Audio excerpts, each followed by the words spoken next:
Welcome, one and all, to Pacific414 Pop Talk. I'm your host, Mike, and tonight I have several articles I'm going to be talking about. Some related to DC Comics, some related to Doctor Who, some related to Star Trek, a whole variety. So let's go ahead and get underway with the first article, shall we?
Draw.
There.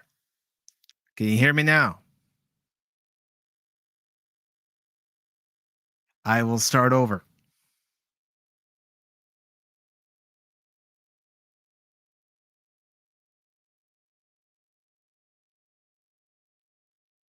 Heck, it's not even telling me that you're here, Spock.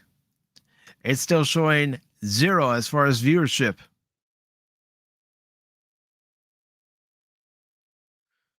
All right, let's just do this. So I will read this again, and I will just go back and edit it if I feel like editing it. But you know what? All right. Thank you, Spock. And let me just check YouTube and see what it's telling me. Huh. Both YouTube and StreamYards are saying that you're not even here, brother. You must have a cloaking device. Anyways, this article, now that everybody can hear me, is from Bounty in the Comics, and it's by John F. Trent. It was released on Monday, January 24th, and it goes on to say that new Superman comic book sales data appears to show readers are rejecting DC Comics' woke changes to Superman. Then it goes on to say the latest set featuring comic book sales from December appear to show that readers are rejecting DC Comics' woke changes to Superman. Yeah, YouTube is weird. StreamYards is weird. If you haven't been paying attention to all the woke changes to DC Comics has made to Superman, there have been a ton. First, they replaced Clark Kent with his son Jonathan Kent as Superman and then made him attracted to dudes. And in case you missed the link earlier, Spock, I will go ahead and post it again. It's something new I've started the last few weeks. Posting the link to each and every article that I'm reading during Pop Talk. This way, if anyone chooses to follow along, they can follow along. If they want to read it at their own leisure, they can read it at their own leisure. But anyways, it says in October, DC Comics confirmed, just like his father before him, John Kent has fallen for a reporter.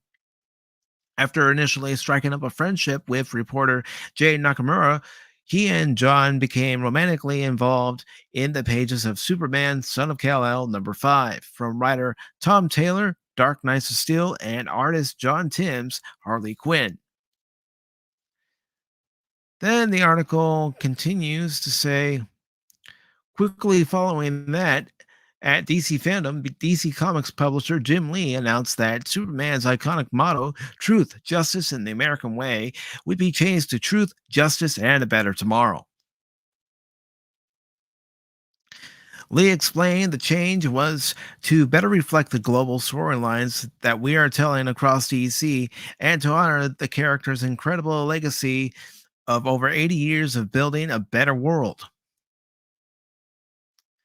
Then it goes on to say, then DC Comics writer Tom Taylor revealed that the new gay Superman is also a climate activist. Taylor shared the cover for Superman, Son of Kal-El, #7, that shows Kent holding up a sign that reads, School Strike for Climate. It goes on to say, in an interview with IGN, Taylor elaborated, the question for John and for our creative team is, what should a new Superman fight for today? Can a 17-year-old Superman battle giant robots while ignoring the climate crisis? Of course not. He then detailed that he's not just a climate activist, but he's also an activist for illegal immigrants as well. Can someone with super sight and super hearing ignore injustices beyond his borders? Can he ignore the plight of asylum seekers? Yeah, yes, Spock. And like I said, if you want to read along to any of the articles I'm reading tonight, you can.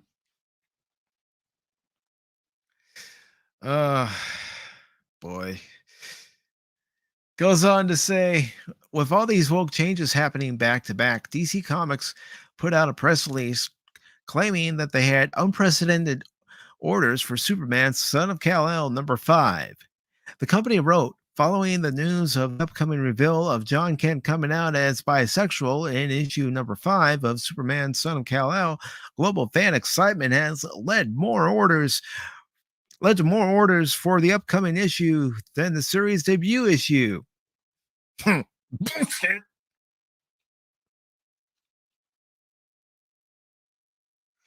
Then it goes on to say, previous estimates for the book sales showed it was in the gutter, with Comicron claiming the first book of Superman, Son of Kal-El only sold 68,800 issues back in July when it first debuted. That was good for the 17th best-selling comic of the month. And just so you all know, I am in a mood tonight, so I will say exactly how I feel. I will not be holding back. The most recent data compiled by Comicron reveals that the book's third issue only sold 34,000 copies. 34,000. Yeah, that's not a lot. That is not a lot. And that's in the month of September. That was good for 77th best-selling comic of the month. 77th. Oh, that hurts. That really hurts. And then it goes on to say that 68,800 number for the first issue is even worse when you compare it to previous Superman #1 issues. When the series was rebooted, when Brian Michael Bendis took over the title back in 2018, Superman #1 sold 133,700 copies. In June 2016, when DC relaunched their entire line with DC Rebirth, Superman Rebirth #1 sold 118,434 copies. And Superman #1 sold 105,380 copies.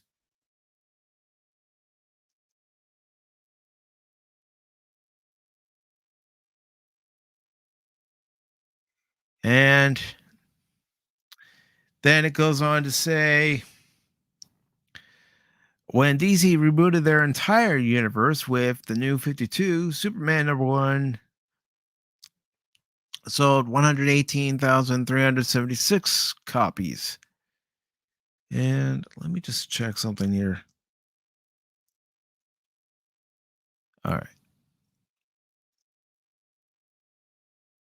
So then it goes on to say, sales tracking website ICV2, who explains their data is set. Their data set is unit and dollar sales rankings based on sales tracked at point of sale by Comic Hub system at stores selling American comics around the world. Did report Superman Son of Kal-El #5 did hit the 6th most sold comic book for the month of November. It still didn't beat out the likes of Batman and Dark Knights of Steel. No, because it's not Batman.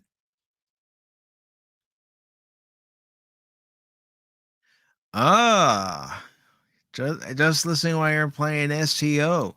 So, what do you think of the new mission? I'd love to hear your thoughts. I did play some of it yesterday, and I'm impressed so far.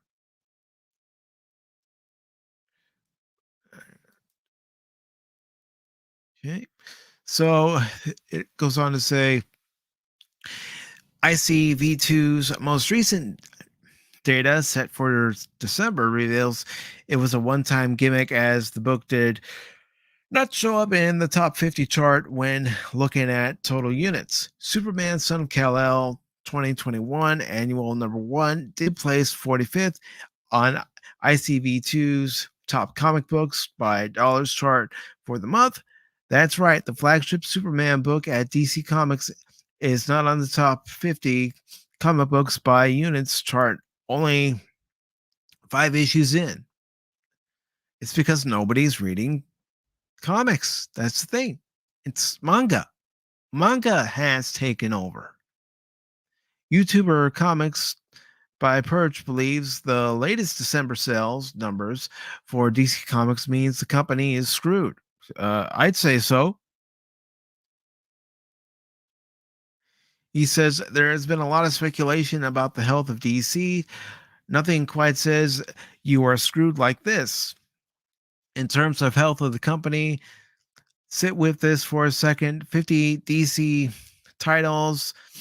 The top 50 DC titles, 48 of them are Batman books. It is the Batman company. Just get the rest. He had it.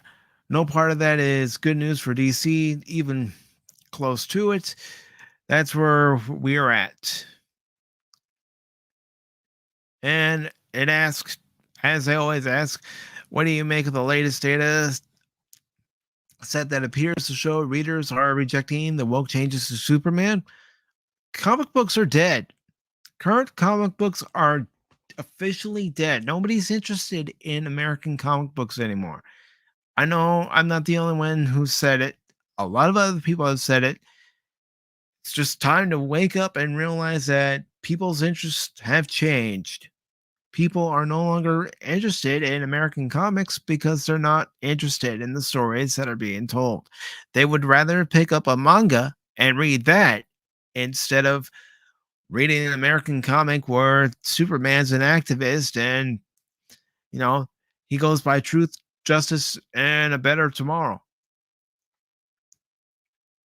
And I do want to say hello to GMC. Thank you, brother. Really appreciate the thumbs up.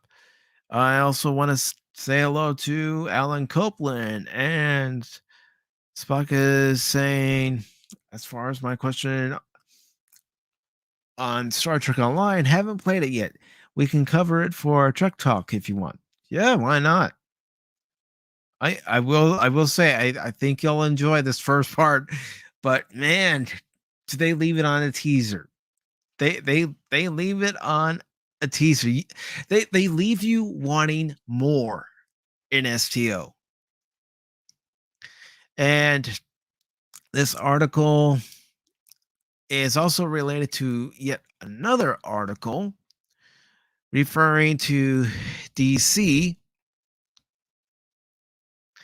And this article came out on Sunday, January 23rd, and it says DC Comics VP and General Manager General Cherry III flees company as they set out to kill the Justice League. Ethan Van Sciver weighs in. You know, I bet Ethan Van Sciver's Cyber Frog is doing a lot better than most comics right now.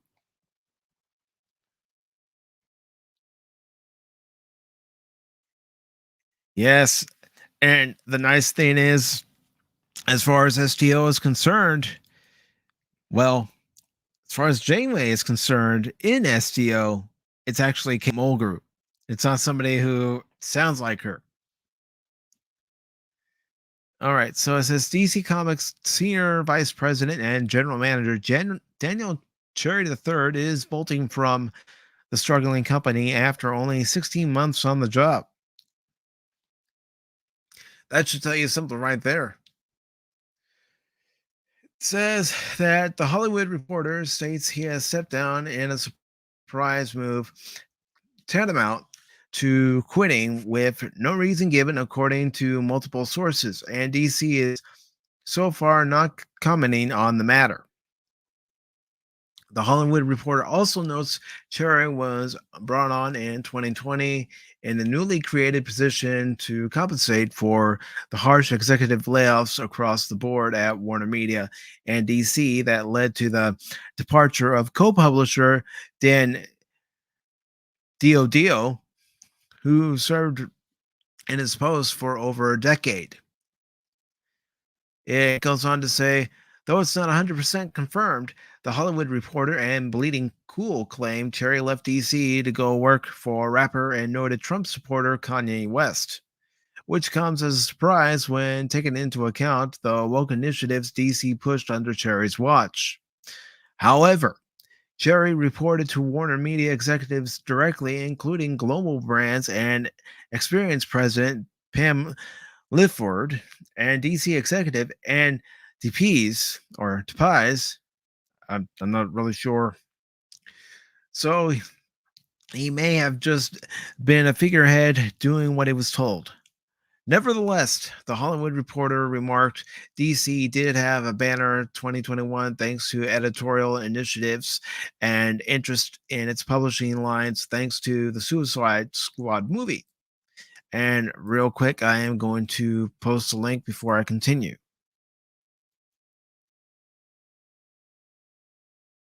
No, it's bad business for them if they actually comment on the matter. And as you can see there, Spock is saying, of course, DC won't comment. All right, so it goes on to say the Suicide Squad movie, Sweet Tooth series, and the Sandman Audible adaptation, among others, during his tenure. Then the article continues with, in reality, DC didn't have such a great year with comic sales, and general interest is at an all-time low. Future state and the experimentation with character sexuality and gender status gained headlines, but ultimately did nothing to move the needle. And as Daniel Cherry exits, their next big move is to kill the Justice League and replace them with the heirs to every hero identity, from Mira standing in for Aquaman to the Brazilian Wonder Girl, the bisexual Son of Kal-El, whose book is a total failure. This idea, oops, it skipped on me. This idea is so played out and doomed from the start. It's being roasted by comics pros Jerry Conway and Ethan Van Sciver, with Conway pointing out and making light of unoriginality. Well, he's not wrong. Ooh, they're dead. Ooh, they're alive. Ooh, rinse and repeat, he tweeted in reaction to a CBR report about DC's announcement. For the love of shit. I don't know. Shitlu? Sitlu? I don't know. Get some new ideas, people. Cthulhu? I don't know. Ethan Van Sciver, EVS, meanwhile, laughs at that DC, a company he deems a sinking ship, can't stop losing and naturally predicts the new Justice League won't turn their fortunes around. They're coming at you from DC to avoid paying creators royalties. They get around what they owe, EVS explains, by giving original characters new identities that make them derivative of the character. Therefore, DC has a legal escape hatch they can slide through. Yeah, they're a bunch of snakes.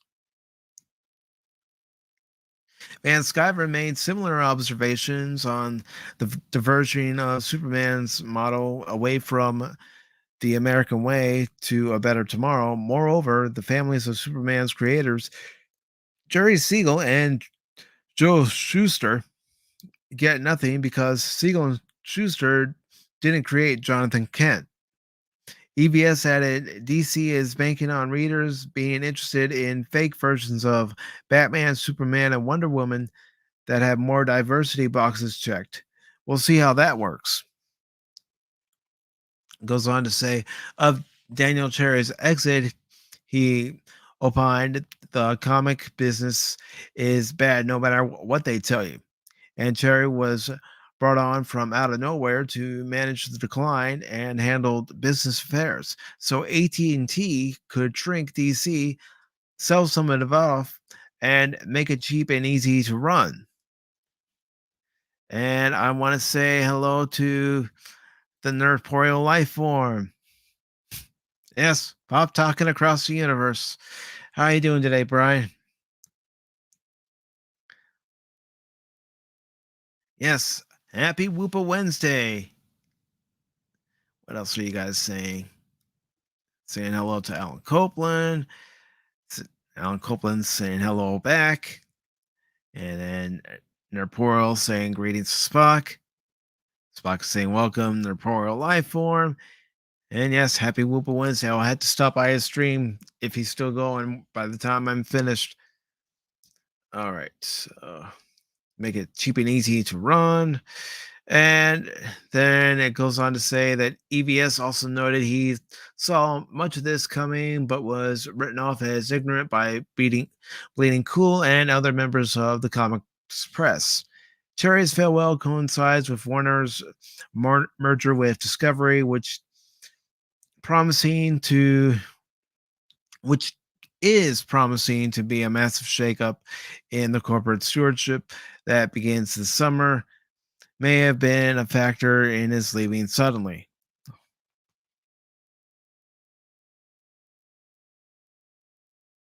Why is your name in pink? Because I thought I would change it up tonight. I thought I would make it pink tonight. I thought I would make everybody's name pink tonight, including my own.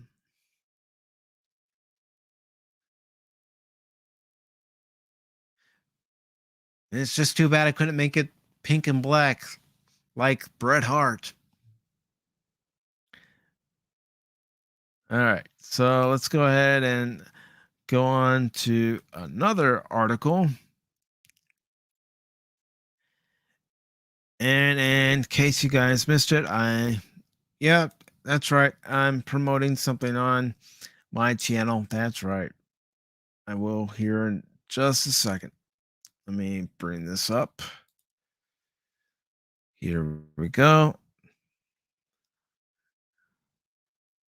Oh, I hate these stupid ads. Where is it? Oh, it's right over here. Shut up. But anyways, one thing I am gonna promote is tonight at 11 o'clock Eastern, my review of the Book of Boba Fett, Return of the Mandalorian, goes live. So catch it. I have actually done something a little different from my other reviews. You won't know until you watch it to see what it is I've done. Just trying it, and if you guys like it, let me know. If you don't like it, let me know.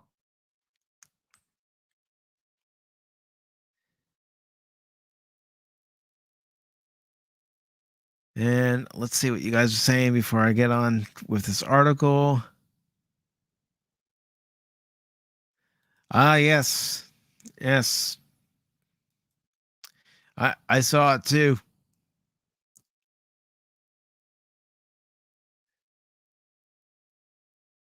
Yes, of course. It's always a magical day celebrating Woopa Troopa. Yeah. Unfortunately, with the fans of New Trek, they have no idea what quality Trek is all about. So this article comes from TrekCore, and it's about Playmates Toys revealing the first wave of new Star Trek action figures and toys coming to collectors in July. Now, give me one moment. I'll be right back because I'm going to grab some.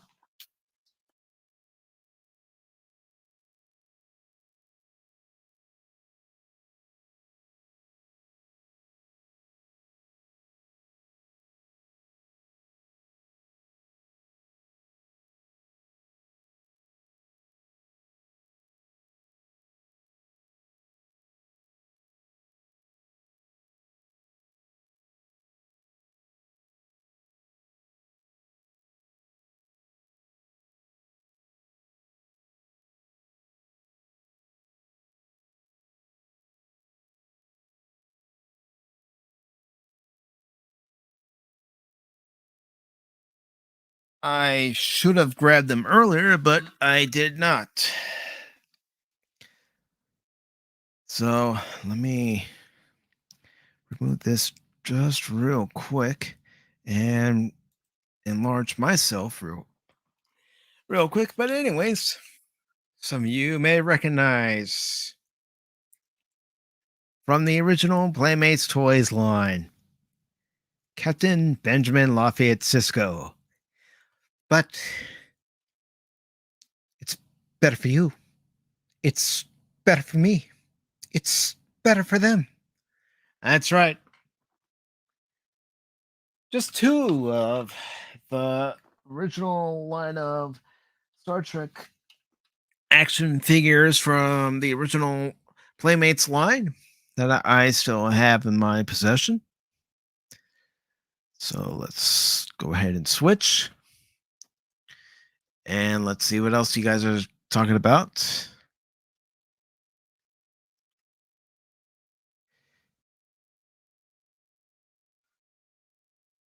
Yeah, you're right. You are absolutely right, nerd. uh, I mean, yeah, you can like all Trek, but even as someone who watched all the series, there are certain series that I favor more than others. And I'll admit, I favor Deep Space Nine more than I favor Next Generation anymore.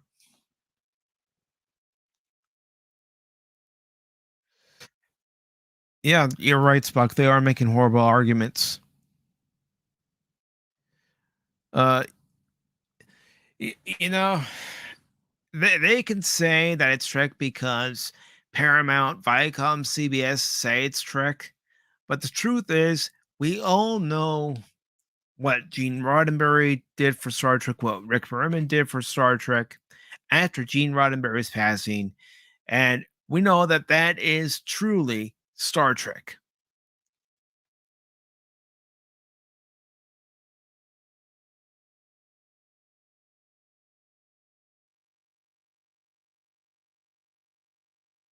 And Nerd goes on to say infinite diversity and infinite combinations. Does that include bad stories? If you guys want my opinion, no. IDIC does not include bad stories. Not in any way, shape, or form. It does not include bad stories. And we're all watching season 1 of Next Generation for Tuesday Night Trek right now. And some of us have voiced our opinion on certain characters and certain stories from season 1 that no matter how many times we've tried over the years, we still don't like that character. We still don't like the story. So let's get back to this.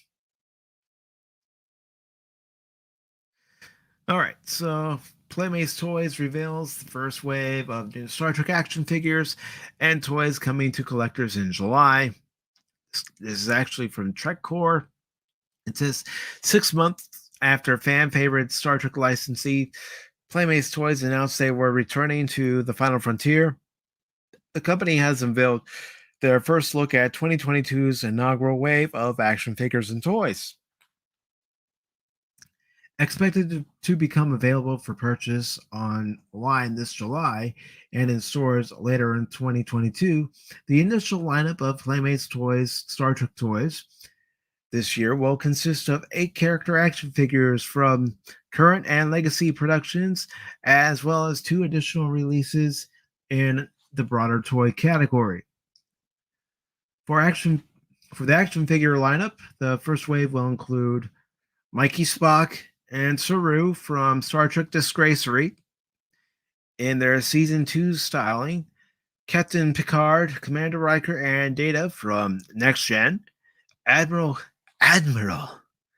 Kirk, Spock, and Khan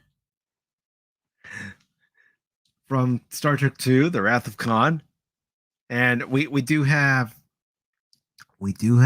an Admiral here. Admiral Nerporeal. Yeah.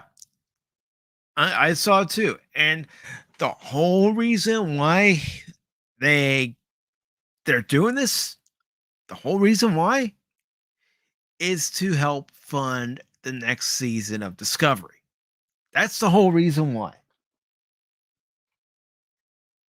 It's not to honor Star Trek's legacy. It's not to celebrate 55 years of Star Trek going into 56 years of Star Trek. It's to help fund this crap right here. All right.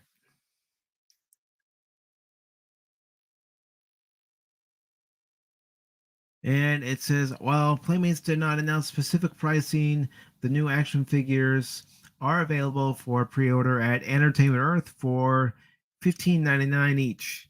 Gosh, I remember when I could pick them up for $5.99, $6.99, $7.99 back in the day. And of course, there you see the new Commander Riker. If anybody had the original Commander Riker, you do recall that his uniform shirt was torn. And the original Data, his wrist would open up on one side and the other side, along with his back opening up. And the first Picard wasn't actually the Picard in his tunic uniform, it was him wearing his captain's jacket. And then, of course, we got Captain James D. Kirk. And, of course, Spock. And you do remember me, don't you? I am touched. And, of course, it says, well, the 2 Discovery figures are obviously new. All the other Trek characters in the first wave were previously produced by Playmates in toys in their 1990s heyday, using different likenesses and body sculpts. Playmates describes the action figures as 5-inch, 1/14th scale, which feature 14 points of articulation. Products based upon legacy Trek shows and films come in nostalgic 90s era packaging, while items from the new Paramount Plus series will have modern Star Trek Universe packaging. In addition to the action figures, Playmates Toys will also be kicking off their Star Trek return with a pair of original series action accessories, as their commercials call them, and an 18-inch light and sound model of the Enterprise, and a classic Trek Phaser. Again, new editions of products originally released in their 1990s run. While Playmates did not announce specific pricing for these toys, the Enterprise model and Phaser are available for pre-order at Entertainment Earth for $49.99 and $29.99 respectively. While this is all Playmates toys has announced for release in 2022. The company's press release today makes clear that this is not the only products coming to fans. They expect to continually expand the Star Trek Collector line with fan-requested favorites based on dozens of Starfleet heroes and Infinite aliens from all 13 films and 11 shows, including Star Trek Strange New Worlds, which is set to premiere in May. In terms of specific additional announcements, Playmates only notes that more toys are expected to be revealed later this year for a second wave of product arrivals in early 2023. Let's see what you guys have to say about it.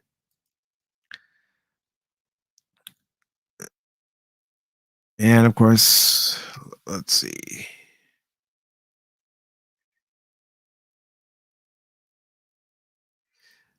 Spock says that's a disgraced version of Spock.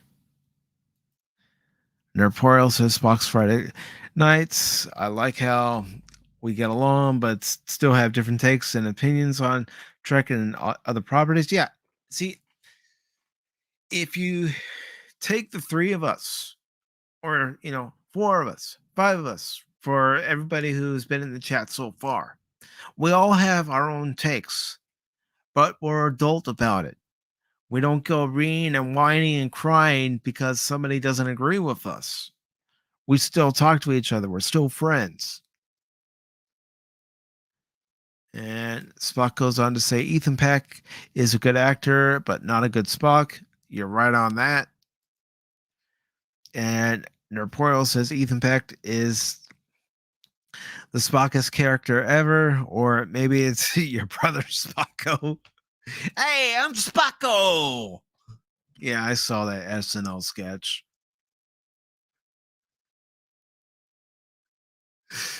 I'm laughing at the superior intellect. Gosh, reading that, I could hear Shatner. And Nerporial says, "Oh, I got my DS9 and Voyager DVDs. I did see your video of you unboxing your Deep Space Nine set. Congratulations. And look forward to seeing a video on you unboxing your Voyager set if you're going to make one. But I don't blame you guys. I mean, Spock, you've already told me that you've purchased other series because they've been removed from Netflix. Nerd, you're doing the same thing because they've been removed from Netflix and other platforms, and you can only get them on Paramount Plus. Well, I think we're all smart for having Gene Roddenberry's Star Trek, that Star Trek which existed from 1966 to 2005 in our collection in physical media. And Spock goes, "Hey, Spocko!" And Nerd says, "Now that's a Star Trek." Yeah. How you guys doing, eh? How you doing, Nerd Portal? How you doing, Spocko? I'm Random Vulcan here. All right, so let's go ahead and read another Star Trek related article. Actually, these next two are going to be Star Trek related. And I'm going to go ahead and post this link about the Playmates collector's line in case you guys are interested. All right. So there's that. I know you two have already seen it, but I'm going to go ahead and post it there anyway for anyone who wants to take a look at it. And then here's the next article I am going to release, and it's Star Trek Online related. So let's get to it, shall we?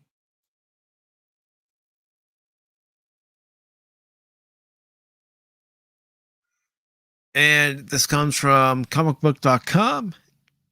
And it says Star Trek Online adds Kate Mulgrew as Janeway and Mirror Janeway in Shadow's Advance. And let me ask you guys a question. It's something I've noticed quite a bit on Twitter, especially ever since Prodigy came out. All these people coming out and proclaiming their love for Janeway when they probably have no idea who Janeway was.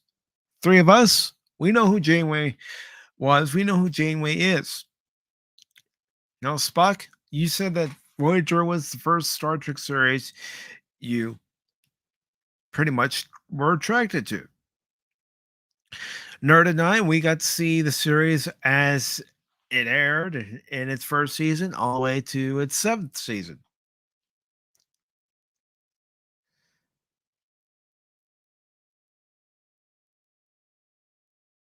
Yes. Yes, Spock, it is. But you know what? It leaves you wanting more. That's all I'm gonna say. So this article was posted just yesterday because the newest update came out yesterday. And it's by Jamie Lovett. And this is again from comicbook.com. And it says Captain Janeway is coming to Star Trek Online with Kate Mulgrew returning as her voice. Although already there's an error in the first paragraph. It's not Captain Janeway, it's Admiral Janeway. Comicbook.com can reveal that Perfect World Entertainment and Cryptic Studios are bringing Captain Janeway from Star Trek Voyager to Star Trek Online for the first time in Shadow's Advance. The update celebrating Star Trek Online's 12th anniversary debuts today on PC once the maintenance is complete. The update will come to consoles in March following Star Trek Online's previous Mirror Universe themed season. Shadow's Advance will introduce players to the Prime Timeline's Janeway and her counterpart from the Mirror Universe. Players will embark on a mission also involving Captain Killy, Mary Wiseman from Star Trek Discovery, and Admiral Lita Chase Masterson from Star Trek Deep Space Nine. Shadow's Advance introduces a new feature episode, a new Space Task Force operation, and an anniversary event to unlock the T6 Jark Alliance carrier, which I do want that carrier.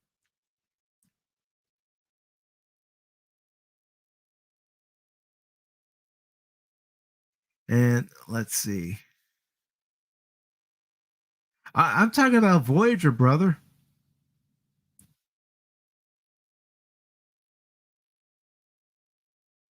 Yeah, I understand that you're too young to remember season one of Next Gen, but I'm talking about Voyager, man.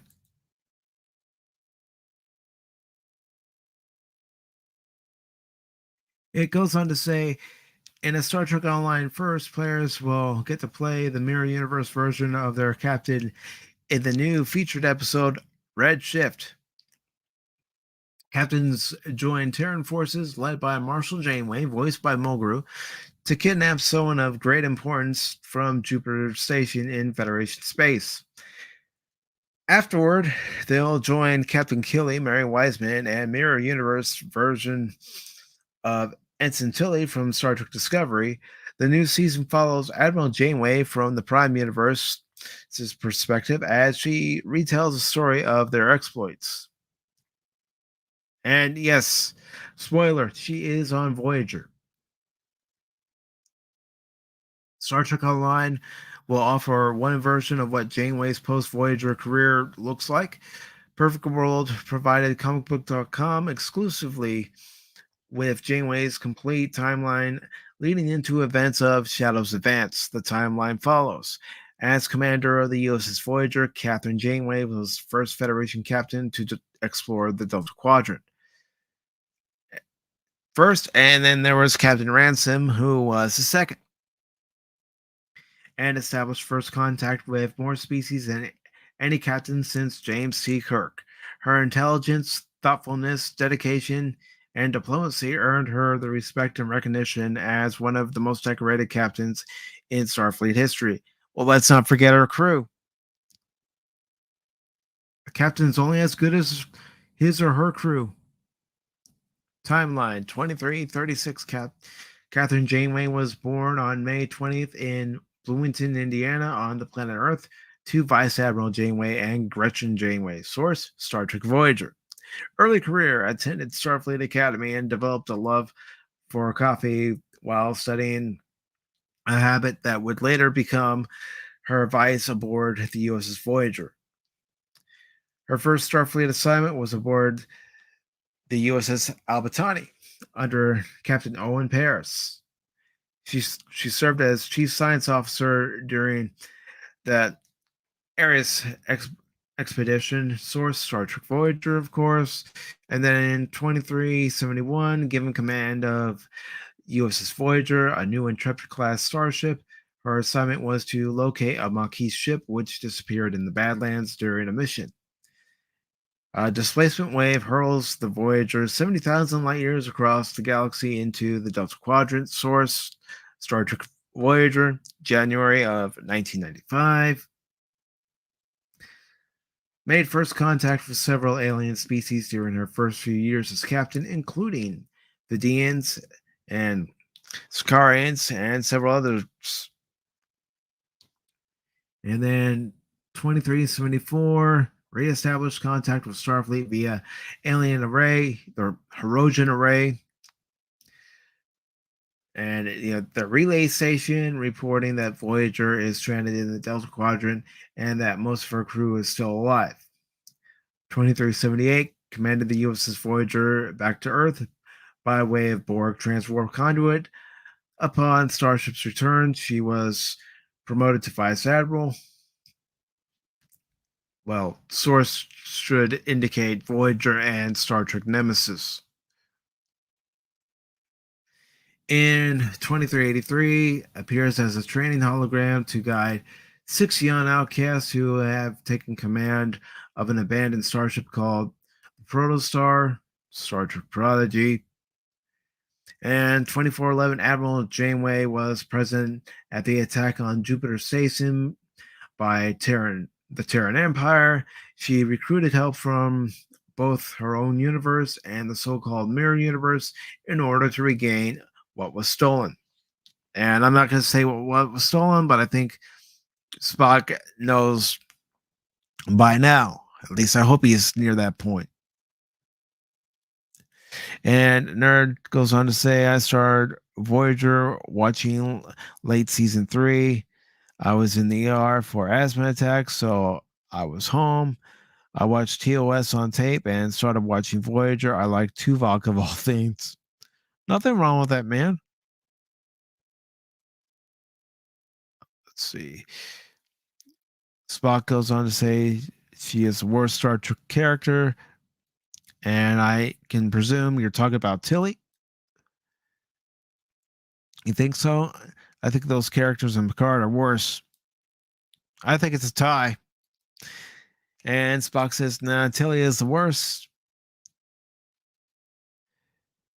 And Dr. Girardi is way worse. She's a murderer.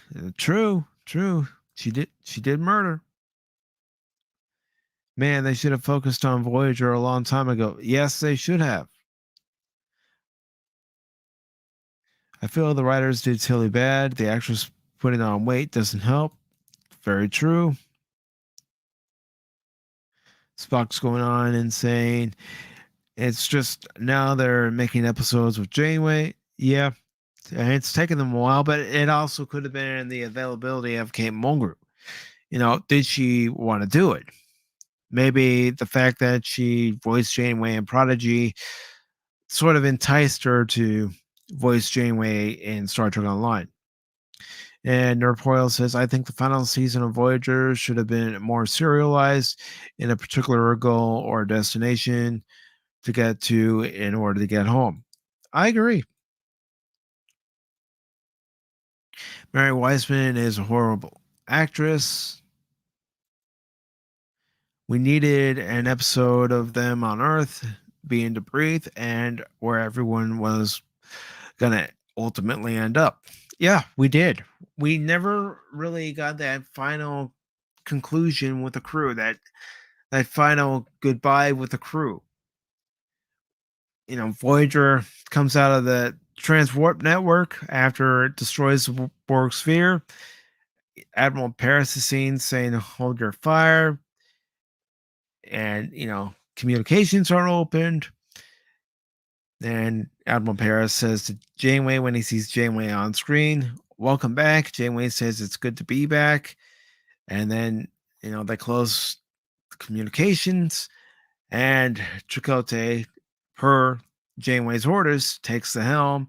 And the last we see is an exterior shot of Voyager along with the fleet that was attacking the Borg sphere heading toward Earth.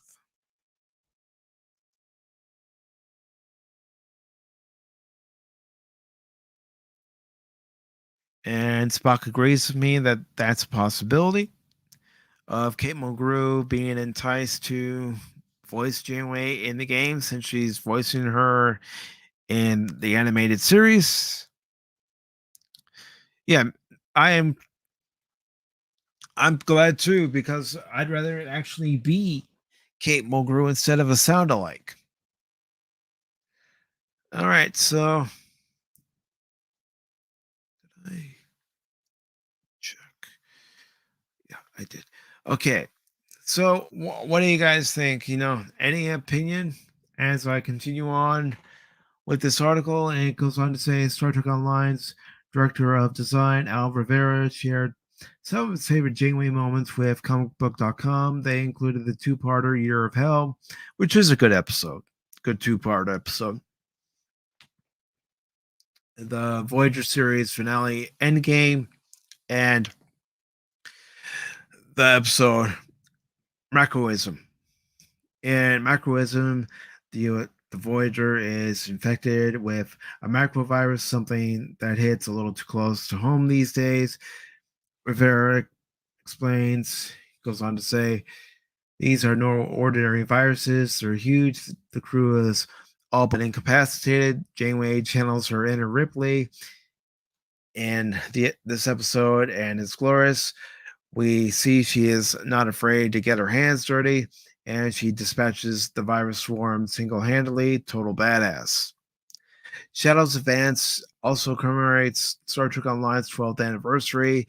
The game debuted on PC on February 2nd, 2010. Yes, because I was at a Best Buy up in Virginia on the day it was released, waiting to get my copy once they put it on the shelf, which I didn't have to wait long by the time I got in the store and by the time they put it on the shelf. So that was good timing on my part. Since then, millions of players worldwide have created captains to explore the MMORPG's version of the Star Trek universe. Over 12 years, Star Trek Online has released 25 seasons of story-based content, 750 starships, and more episodes than any Star Trek television series, all with the player at the center of the story. In celebration, the game is bringing back the Omega Molecule Stabilization mission, which players should find helpful in earning this year's anniversary ship, the Tier 6 Jurok Alliance carrier. And it goes on to say there's more content included with Shadows Advance update. Here's a complete list as provided by Perfect World. New feature episode. In the new episode, Red Shift, players will team up with Marshal Janeway and her Terran forces to capture an important individual from a secure facility. New task force operation. Today's season introduces a brand new 5-captain space TFO called Jupiter Aratus. Players will need to assemble a team of 5 to stop the Terran Empire from stealing data from Jupiter Station. Anniversary event, backed by popular demand. The devs have released the Omega Molecule Stabilization Mission, which tasks players with stabilizing Omega molecules which scattered throughout the galaxy. Participating in this event, along with numerous episodes of and TSFOs associated with the Mirror Universe, will unlock this year's anniversary ship, the Tier 6 Durak Alliance carrier. Goes on to say, featured Star Trek actor Star Trek Online is excited to welcome Kate Mulgrew to the game, who originated the role of Captain Janeway in Star Trek Voyager. Well, actually, she was the second to be Captain Janeway, but we don't talk about that too much. Players will also team up with Vicious Captain Killy, Mary Wiseman, and Admiral Lita Chase Masterson from DS9, who was recently featured in the last season Reflections. Are you excited about Janeway coming to Star Trek Online? Yes. If I wasn't, I wouldn't have played it yesterday.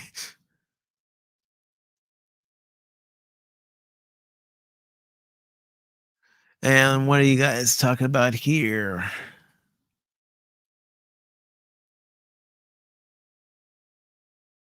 All right, so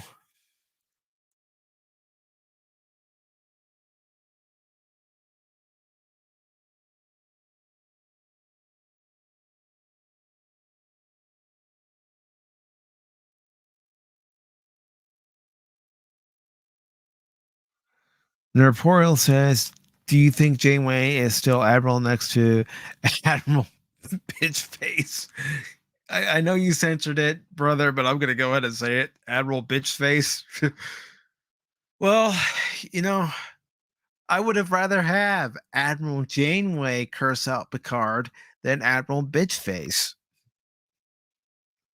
At least it would be a familiar face bitching him out. And Spock says, still not watching Prodigy though? No. Neither am I.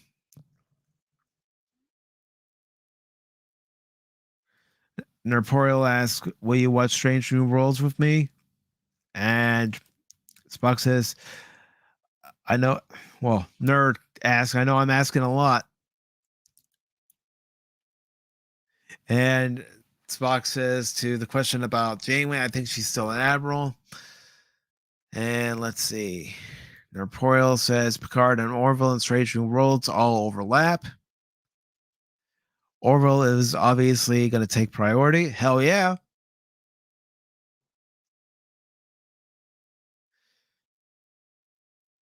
And let's see what else. And then Spock says, maybe, although I do not want to suffer through bad writing, I don't blame you there. I cannot wait for March. Neither can I. Looking forward to season 3 of the Orville.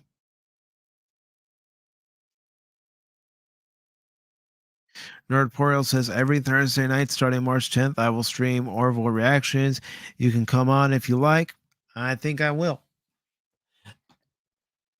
And, you know, I'll give my reaction and I'll still do my review of the episode too.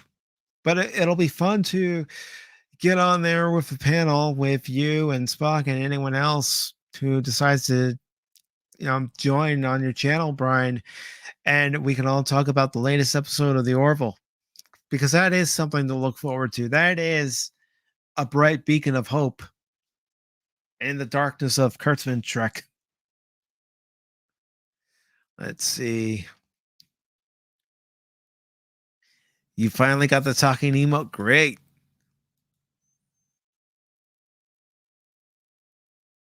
All right. Looking forward to that.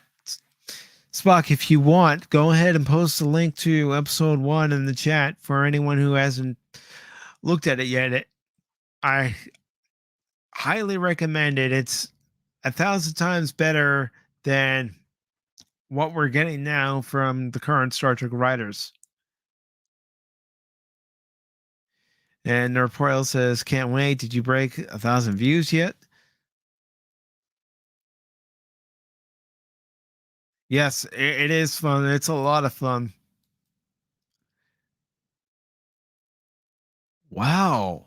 500. All right, brother.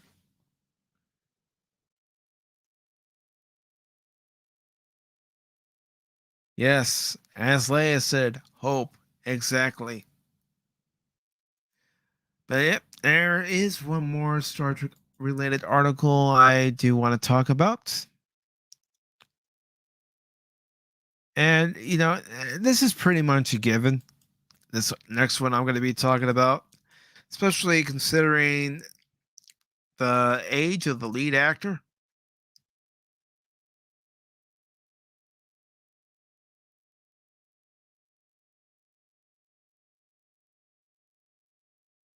So, like I said, if you guys want to follow along, this article was released by Screen Rant just 8 hours ago. And it's by Rachel Labont. And it says Star Trek Picard Season 3 will be its last. Confirms star Patrick Stewart. Honestly, it should have never had a first season. It should have never had a first season. I can remember my late mother asking me what I felt about the Patrick Stewart coming back. I said, he's too old. He's too darn old to be playing Picard again. I'd rather remember the character as he was the last time I saw him in Star Trek Nemesis than see what I did see in season one. Because what I did see in season one, that's not Picard. And if you say yes, it is, I'm calling bullshit. That is not Picard. Picard doesn't go around apologizing for what he did. Picard goes around, helping people, of course, but he doesn't need to apologize for what he did as a Starfleet captain because there's nothing to apologize for. Well, maybe the whole Wolf 359 thing, but you know, he, that wasn't of his doing. He didn't have a choice in that matter. The Borg abducted him. They assimilated him into the collective. He became Locutus. He was under their control. He couldn't stop them. He tried. He even says that he tried so hard to his brother Robert in the episode Family right after Best of Both Worlds Part 2. It nearly broke him being assimilated by the Borg. So this article goes on to say Star Trek Picard is currently gearing up for its season 2 premiere, but the end is already in sight, with season 3 now confirmed to be its last. Patrick Stewart confirmed Star Trek Picard season 3, now in production, will be the Paramount Plus show's last. The second live-action Star Trek show to be produced by Paramount Plus, Picard first premiered in early 2020, as it featured the triumphant return of Stewart as his fan-favorite TNG character, Jean-Luc Picard. It was easily one of the most anticipated Trek projects in recent memory. And you know what episode?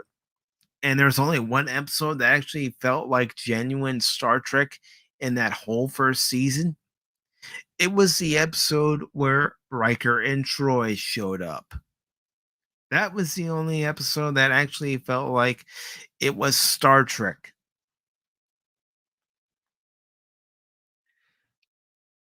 All right, so it goes on to say, as it featured the triumphant return of Stewart as his fan favorite TNG character, Jean-Luc Picard, it was easily one of the most anticipated Trek projects in recent memory. It debuted to generally positive reviews and gave a first season that redefined the character in new ways. A second season was already greenlit before Picard premiered. Yeah, well, I watched all 10 episodes with the intention on reviewing all 10 episodes. By the time it was all said and done, I couldn't bring myself to going through those episodes one more time. I couldn't do it. And it goes on to say, fast forward to today, and fans are counting down The final weeks before Star Trek Picard Season 2 premieres, the series experienced a bit of delay because of the coronavirus pandemic, but Paramount Plus recently gave Picard Season 2 a March release date. The upcoming episodes will find Jean-Luc and his crew dealing with a broken reality seemingly caused by Picard's frenemy Q. To fix their present, they will need to travel to the past, thus allowing Picard to reunite with his old friend Guinan, Whoopi Goldberg. Yeah, but they already did this. They already had Picard go back to the past, see one version of the future compared to the version of his life that he already knew. And that was the episode Tapestry.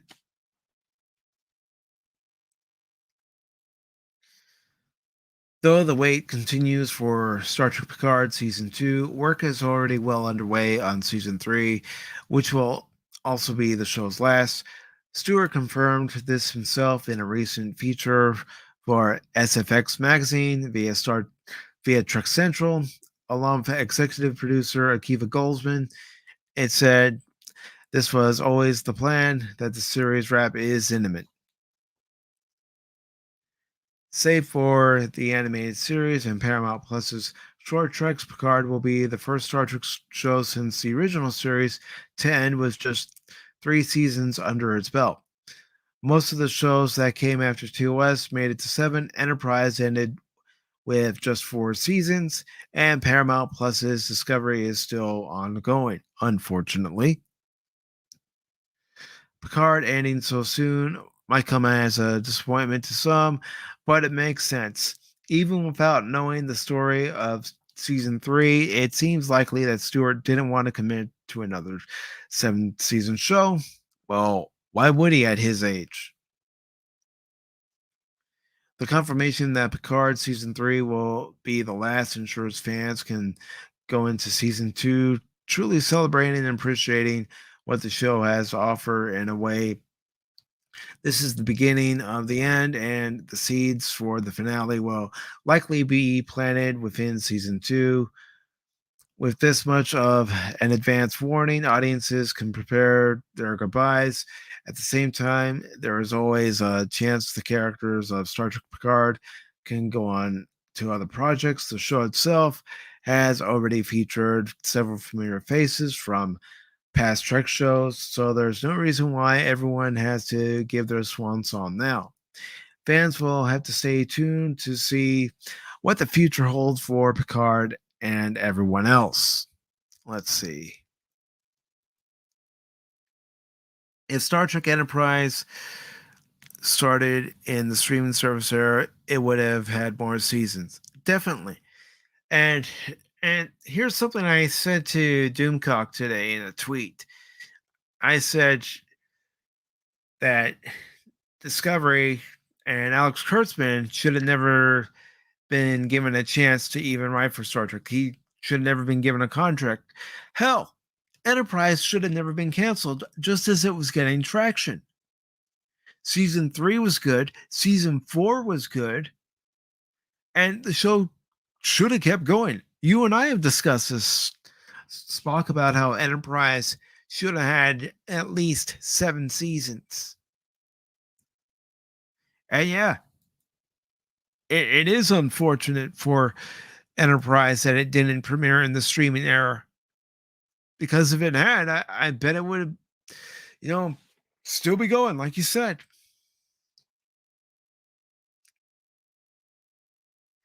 And Darren Poyle says there was a campaign to get season 5 on Netflix back in 2013.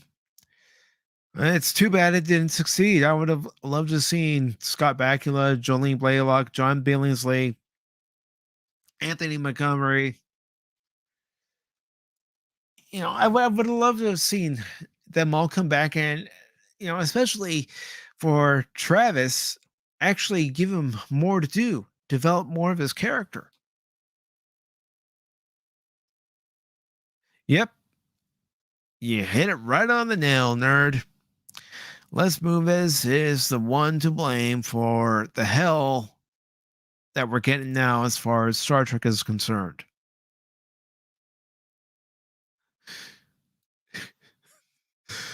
Discount Harvey Weinstein? Yeah, I agree to that. And not for the sake of agreeing, it's because it's true. All right, so that's it on Star Trek Picard. Now let's go ahead and move on to the next main headline for tonight's Pop Talk. And this is coming from The Hollywood Reporter. I am going to post a link here in just a bit. All right, there we go. There's a link to this article. And it says Chris Evans joins Dwayne The Rock Johnson and Red One for Amazon Studios. Jay Kasdan will direct the holiday action adventure comedy with Chris Morgan penning the script. This was published on the Hollywood Reporter website on January 24th. It's by Ethan Vesling. I hope I'm saying that right. Chris Evans is set to star opposite Dwayne Johnson in the holiday event film Red One for Amazon Studios. Jake Kasdan will direct the film and also produce via his production company, The Detective Agency, alongside Melvin Marr and co-producer Sky Salem Robinson. The film will reunite Kasdan, Dwayne Johnson, and $7 Productions after their collaboration on Jumanji, Welcome to the Jungle, and Jumanji, The Next Level.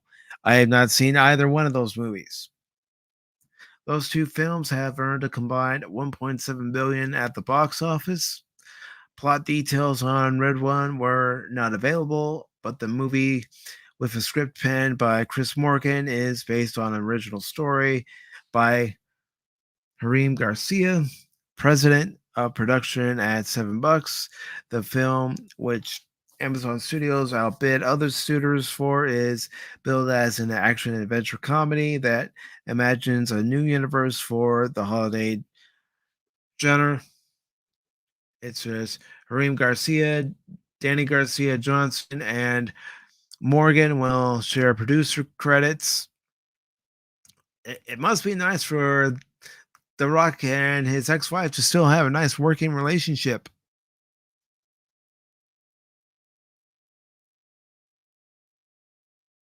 And just to answer your question real quick, Brother Nerdtorial, do I think the rest of the crew will appear in season 3? I'm going to say no on that one. I really am. I don't think we're going to see the rest of them appear in season 3. I could be wrong. I probably will be wrong. But my first answer, and it's the answer I'm going with, is no. I don't think we're going to see the rest of the crew. Heck, they had Gates McFadden come back and voice Beverly Crusher and Prodigy, and I was looking at the computer rendering, and I'm going, that doesn't look anything like her. All right, so the article continues by saying Evans will next be seen in the Russo Brothers' The Gray Band for Netflix and is voicing the role of Buzz Lightyear in Lightyear for Pixar. He is also developing an untitled Gene Kelly project, which he will star in and produce, and is set to star in the upcoming Apple feature Ghosted. Evans is represented by 3 Arts CAA and Narrative Johnson. Danny Garcia, Harim Garcia, and Seven Brooks Productions are represented by WME. Marr is represented by WME. Kasdan is represented by WME, and Morgan by ICM. So, do you guys have any interest in seeing Chris Evans and Dwayne The Rock Johnson in the movie Red One? A different take on a holiday movie? Let me know in the comment section below. 1 for yes, 2 for no. And let's go ahead and move on to our next article. And I found this one pretty interesting, although I'm going to go ahead and let you know I'm calling BS on this because I don't see it happening. I really don't.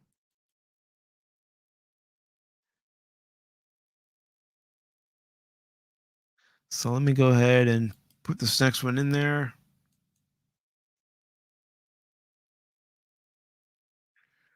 So there it is for you guys. Let me get it on screen for myself to read. And this article comes from Radio Times. And it asks the question, is David Tennant the 14th Doctor? Doctor Who rumor explained. Fans are adding 2 and 2 together and making it 14. And this article was published on their site on Monday. So it says, what's the creaking noise echoing across the internet? Why it's the humor. And try saying that 3 times fast. Humor mural. Back in full force, churning out aquatic tittle tattle fit to power the discourse of the Doctor Who fandom for the next few days, or something to do with the allegoric grain. Feel free to finish the metaphor yourselves. Anyway, the latest rumor is a bit of a doozy. According to some, the actor taking over the main role in Doctor Who from Jodie Whittaker is none other than former series star David Tennant, who played the popular 10th Doctor from 2005 to 2010 and has kept a hand in the Who universe by playing his Doctor in audio dramas and video games in the years since. So is this rumor true? Where did it spring from? And is this really the plan for Doctor Who's future? There is only one way to find out. A discursive internet article that doesn't really offer more information than you'd find on Twitter anyway. Now, where could we find one of those?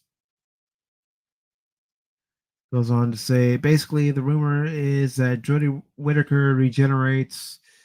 When Jodie Whittaker regenerates, she won't turn into a new actor. Instead, she'll turn into David Tennant, the character for the first time returning to an actor who's played it before, ignoring certain exceptions. The idea apparently is that this isn't a return for the 10th Doctor. Instead, it's a new incarnation who just looks and sounds the same, possibly drawing on the fact that female Time Lords have previously been shown to have more control over their regenerative appearance. Technically, a Time Lord could regenerate to look like anything, so why wouldn't they sometimes go for a familiar look? Supposedly, Peter Capaldi's 12th Doctor appearance was chosen because it looked like someone the Doctor had met before. It's awkward, but the TV show could certainly make up a fake sci-fi reason for it to happen. It's a little muddled, but basically, if true, the rumor would bring back David Tennant, but not the 10th Doctor. A little like how Tom Baker came back as curator in the 2013 anniversary special, but in a much bigger way. This would be for a limited number of specials, followed by a new 15th Doctor cast for a full season later on. Well, even in the 50th anniversary special, Tom Baker's Doctor said to Matt Smith that you'll find that you'll end up revisiting some of your favorite faces from the past. So that was already hinted at. Where did the David Tennant rumors come from? Rumors about Tennant's return have lurked in corners of the internet for a few months, particularly on specific Doctor Who Reddits and the closed fan message board Gallifrey Base.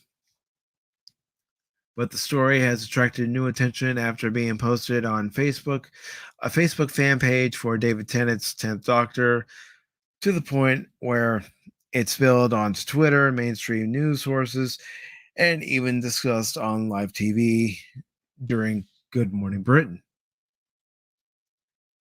We should be clear that this is not a real story.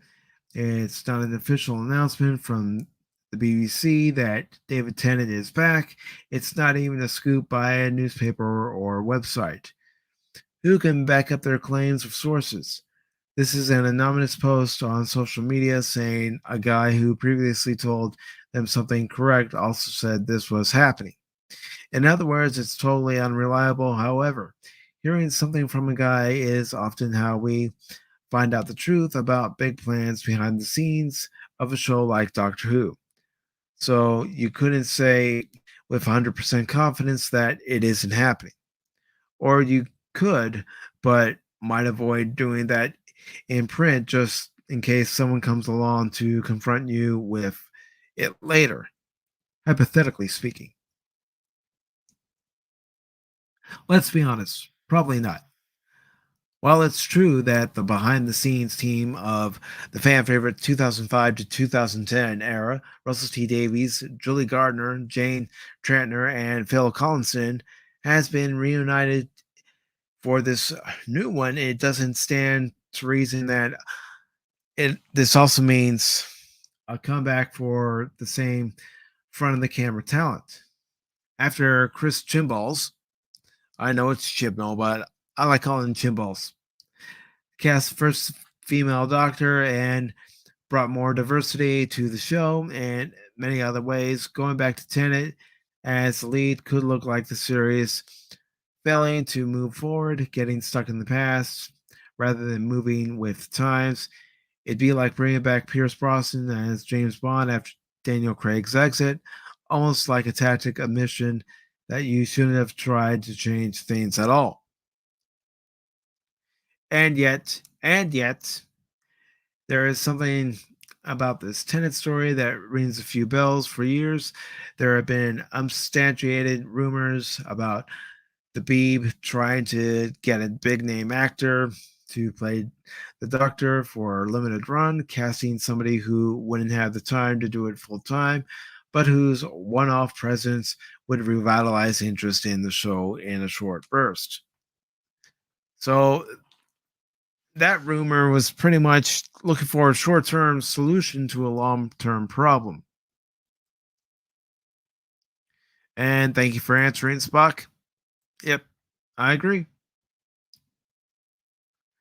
So it goes on to say fans might also recall some whispers last year that there were hopes of bringing Tennant back into the fold for some sort of standalone story in 2023. Though, as his original 10th Doctor, as he appeared in the 50th anniversary special, The Day of the Doctor, rather than some new revamp. Plenty of these sorts of rumors come to nothing. Maybe they were plans that didn't come off. Maybe they were never really muted in the first place. Doctor Who has sometimes even touted false rumors to muddy the waters, distract fans from the real surprises, and to keep things interesting. With all that in mind, it might be that there's something going on with David Tennant and Doctor Who in 2023. There might be something clever happening between regenerations, but there probably isn't going to be a 14th Doctor who is exactly the same as the 10th one.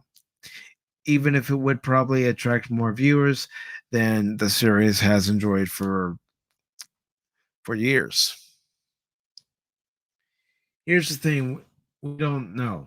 Okay, I'm just going to go ahead and stop reading this article because, it's all rumor. There's no real concrete solid evidence that David Tennant is coming back to the Doctor Who franchise.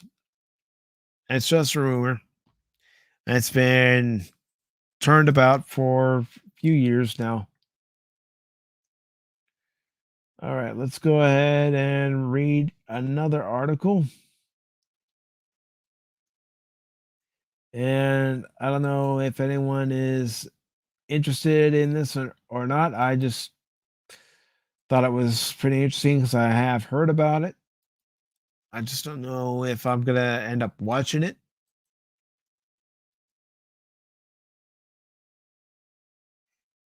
And in case anyone's new to Pacific414 Pop Talk, I usually try to keep the main headline toward the end of the show.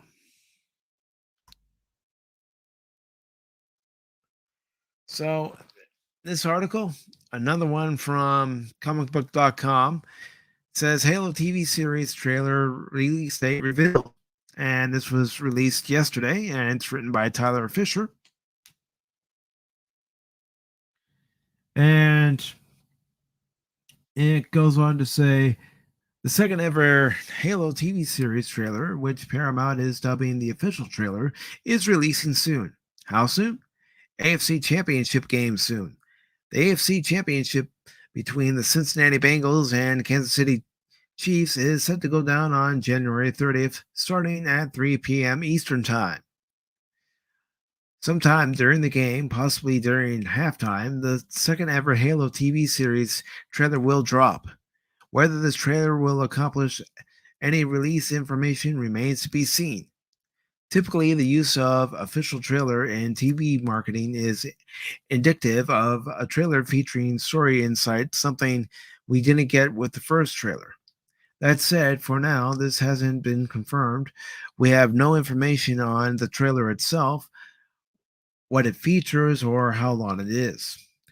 Just that it exists and is coming this Sunday. Suit up, Spartans. The wait is almost over.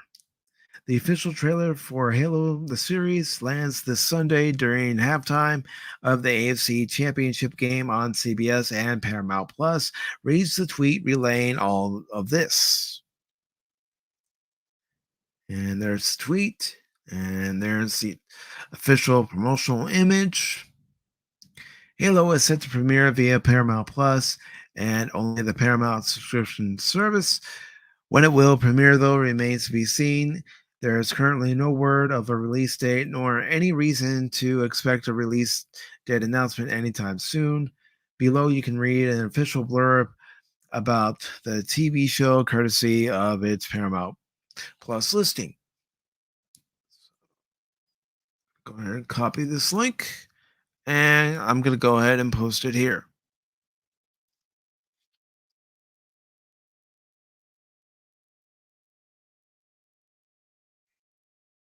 In its adaptation for Paramount Plus, Halo will take place in the universe that first came to be in 2001 with the launch of Xbox's first Halo game, dramatizing an epic 26th century conflict between humanity and an alien threat known as the Covenant. Halo, the series, will weave deeply drawn personal stories with action, adventure, and richly imagined vision of the future. The series stars Pablo Draper, American Gods, as Master Chief, Spartan 117, Natasha McClone, Californication as Dr. Halsey, the brilliant, conflicted, and inscrutable, creator of the Spartan Super Soldiers, and Jen Taylor, Halo game series, RWBY, as Cortana, the most advanced AI in human history, and potentially the key to survival of the human race. Additional stars include Bokeem Woodbine, Fargo, Shabana Azmi, Fire, Natasha Klozek, The Witcher, Olive Gray, Half Moon Investigations, Yuran Ha, Reef Break, Bentley Kalu, Avengers Age of Ultron, Kate Kennedy, Catastrophe, Charlie Murphy, Peaky Blinders, and Danny Sapani, Penny Dreadful. And of course, as you may or may not know, comicbook.com is also owned by CBS. So there we go. So that's some information on the new Halo TV series, at least as far as an official release date. We still don't know, but we do have a teaser. Now let's get into some other news, shall we?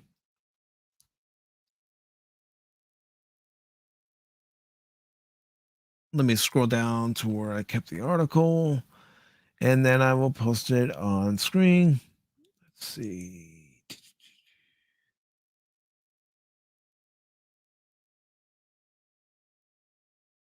even though I've never watched this series, I've heard it talked about in many online circles. And this article also comes from comicbook.com. And it says Demon Slayer breaks down Tanjiro's new breathing trick. This article was released yesterday. And this article is by Nick Valdez. And it says Demon Slayer Kimitsu no Yaba. I don't even know if I said that right. Unlocked Tanjiro Kamado's newest trick to using water breathing with the newest episode of the series. The second season has reached the final climactic fight of the Entertainment District arc as Tanjiro is trying his best to keep up with the speed and the power demonstrated by both the sound Hashira. I don't know if I'm pronouncing this right, so I am trying. Tenjin Uzi and the upper six duo of Garutu and Daki. And if I'm mispronouncing it, please let me know, guys. Tanjiro has been struggling to do what he can with the moves he has available, but as the fight continues, he instead reaches a new level of inspiration with the use of water breathing techniques. While previous episodes have yet to fully reveal all the moves, Tanjiro has at his disposal, and this is why I kept re-recording my lines, Spock.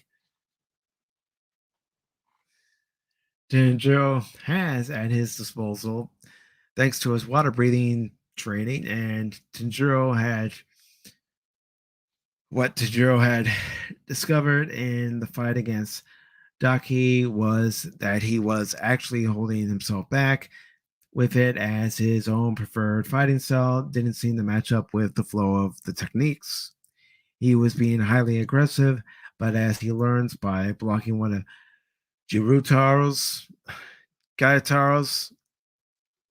it's one or the other. I don't know.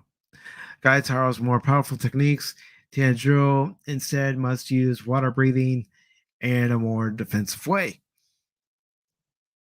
Okay, it goes on to say, before Tanjiro went as far to saw that.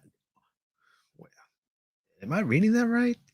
Before Tanjiro went as far to saw that water breathing and thus Yuro Kadaki's teachings weren't compatible with his body and thus started to chip his sword as a result.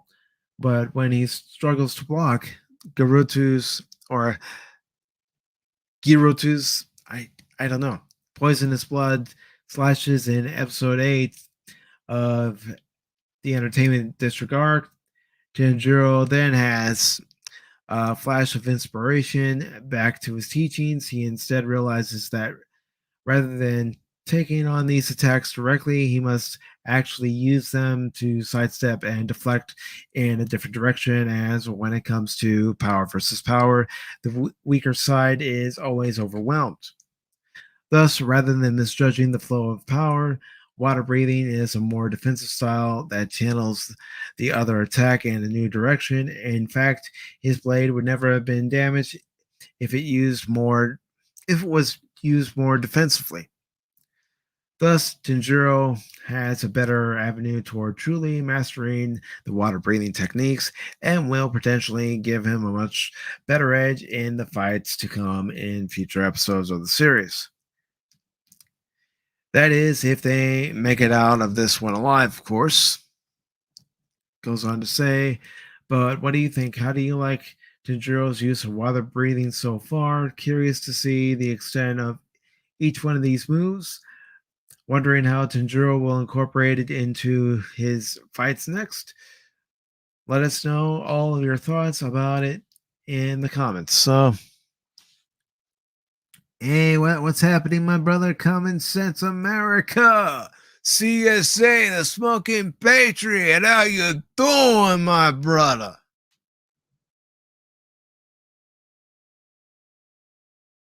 And Nerpoil says Fox Friday nights come by. Paula's talking the Orville. Fox says on my way. I see. So you two are ditching me to go talk the Orville. I see how it is. I see where you're going here. And here I was going to invite you guys on. I was getting to the part of the program where I wanted to invite people on. CSA, Smoking Patriot, do you want to come on, my brother?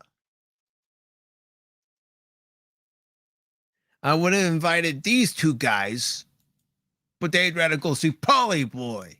I get it. I'm not a Star Wars guy, and I'm not a captain. Actually, wait a minute. I'm on my channel. I am a captain.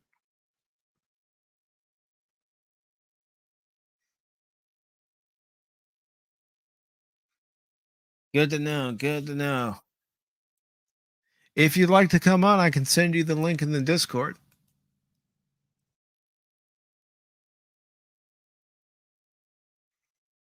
All right. So, any Demon Slayer fans out there who can offer me any information on this series, I would greatly appreciate it.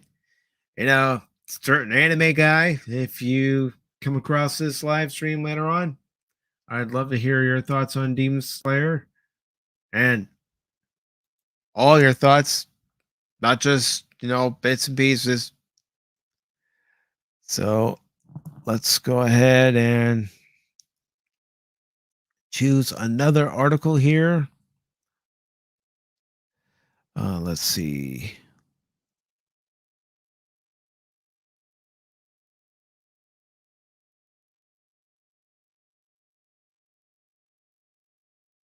All right.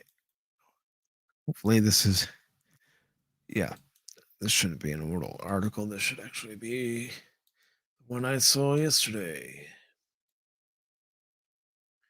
So this one is also coming from comicbook.com. Let's see. All right, brother. I am sending you the link. I never want to assume that folks want to come on. So here you go, my brother. My brother from another mother. Link has now officially been sent. I anticipate your arrival.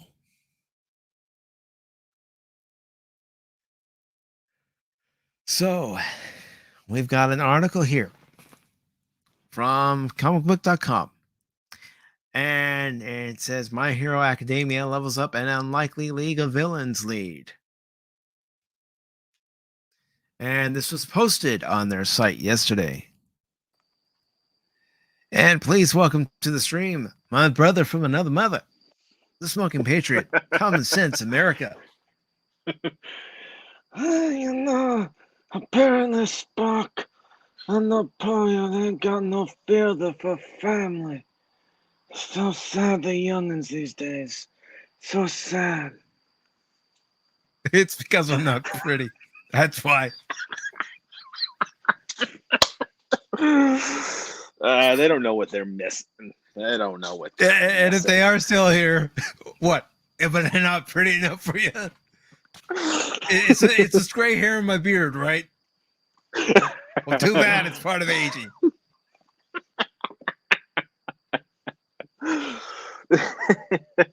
How's your day been?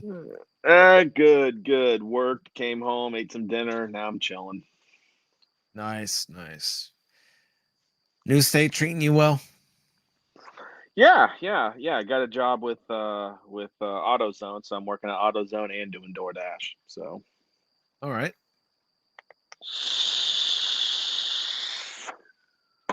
So, I'm gonna go ahead and post this link in the private chat if you want to read along.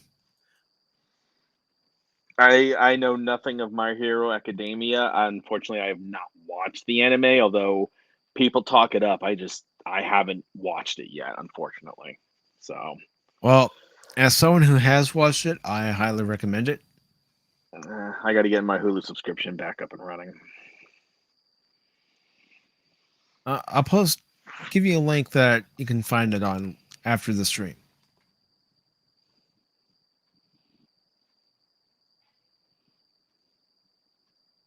So this article says My Hero Academia levels up an unlikely league of villains lead. And it's by Evan Valentine. Again, this was posted on their site yesterday. My Hero Academia is setting the stage for the final battle of the series, as within the pages of its manga, both the heroes and villains are getting ready for a showdown that will determine the future of the Hero Society. With previous chapters focusing on Deku and his friends struggling with the revelation of the UA Academy traitor, this latest installment focuses entirely on the villains, with two of the members of the League of Villains receiving new power boost as a result of this entry, as All for One and Shiragaki, I can never say the name right, continue to amass power.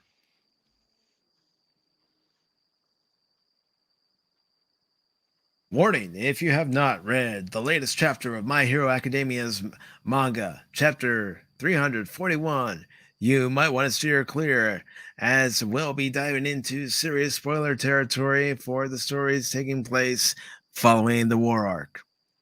Screw it, going in. Spoilers don't bother me anymore, to be honest. It says the first power boost that we see in this new chapter is for Toga, the blood-sucking villainess, who reveals that she is harboring a vial of Twice's blood, ready to use the power of duplicating Rogue following his death I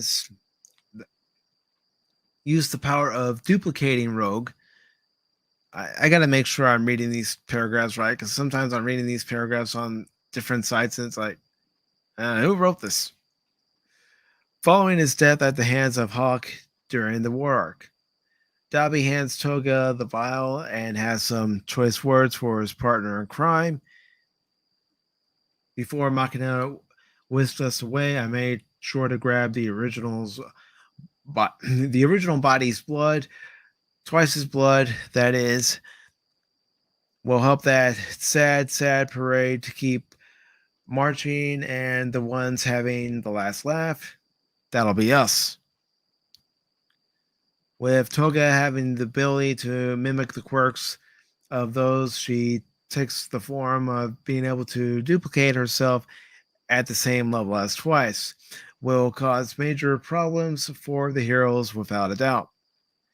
The main boost comes in the form of Spinner's rise in the ranks of the League, being seen as something of a messiah to many followers of the villains, being touted by All for One as the one that will lead the charge.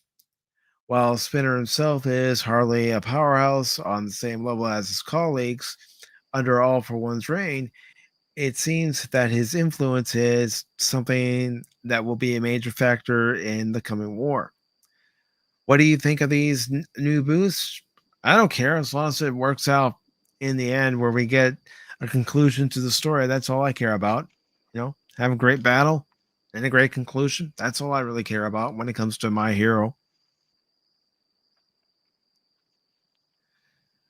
So, my good friend, Common Sense America, Smoking Patriot, was there anything that you've seen the past few days or past few weeks that you want to discuss? Well, the thing I've been working on catching up on is Cobra Kai. Actually, I finished season 1 and I'm starting season 2. Okay. So, I mean, I know that's old news, so there's not a whole lot to really talk about there. But as somebody who grew up watching the Karate Kid movies, like almost religiously to a degree, especially 1 and 2, I'm just gonna say this, and I know people have echoed this, and you've echoed this, and many other people. But as somebody who's starting to get their way into the show, that is how you bring a franchise that was dead.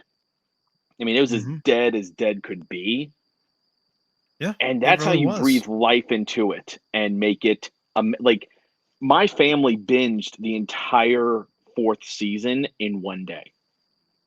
I did.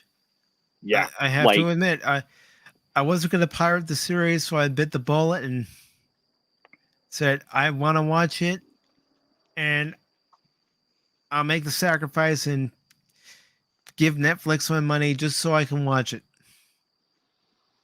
yeah, and I mean, again, holy crap! The first season is so good, and I know it only gets Mm-hmm. better, but as we talk about with franchises, especially older franchises like Star Wars, Star Trek, Doctor Who, um, you could even say Stargate because there's rumors that they want to reboot Stargate, Babylon 5. Watch Cobra Kai. That's the model that all these other franchises should be watching to Mm-hmm. emulate. Because in Cobra Kai, they don't tear down the old school. They don't tear down Johnny. They don't tear down Daniel. They show them, they show kind of like who they grew up to become, and they show their Mm-hmm. goods and their bads. But they don't make them like Johnny. I mean, I'm not going to lie, Johnny's probably my favorite character just because he's like, there are no One, women in two. Cobra Kai. Just like there's no women in the army. Sensei, there's women in the army. What? You're shitting me, right? It's just like What? it's just I mean it's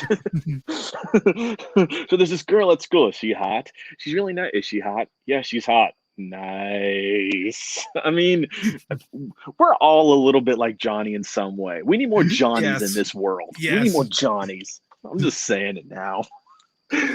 But and again, I know it's old news, so I'm not going to go on too long about Dude, it, but go ahead. Go ahead. Gloat about it. it's I've been gloating about it. I've been playing the Cobra Kai game, even though the controls suck. I still been playing it.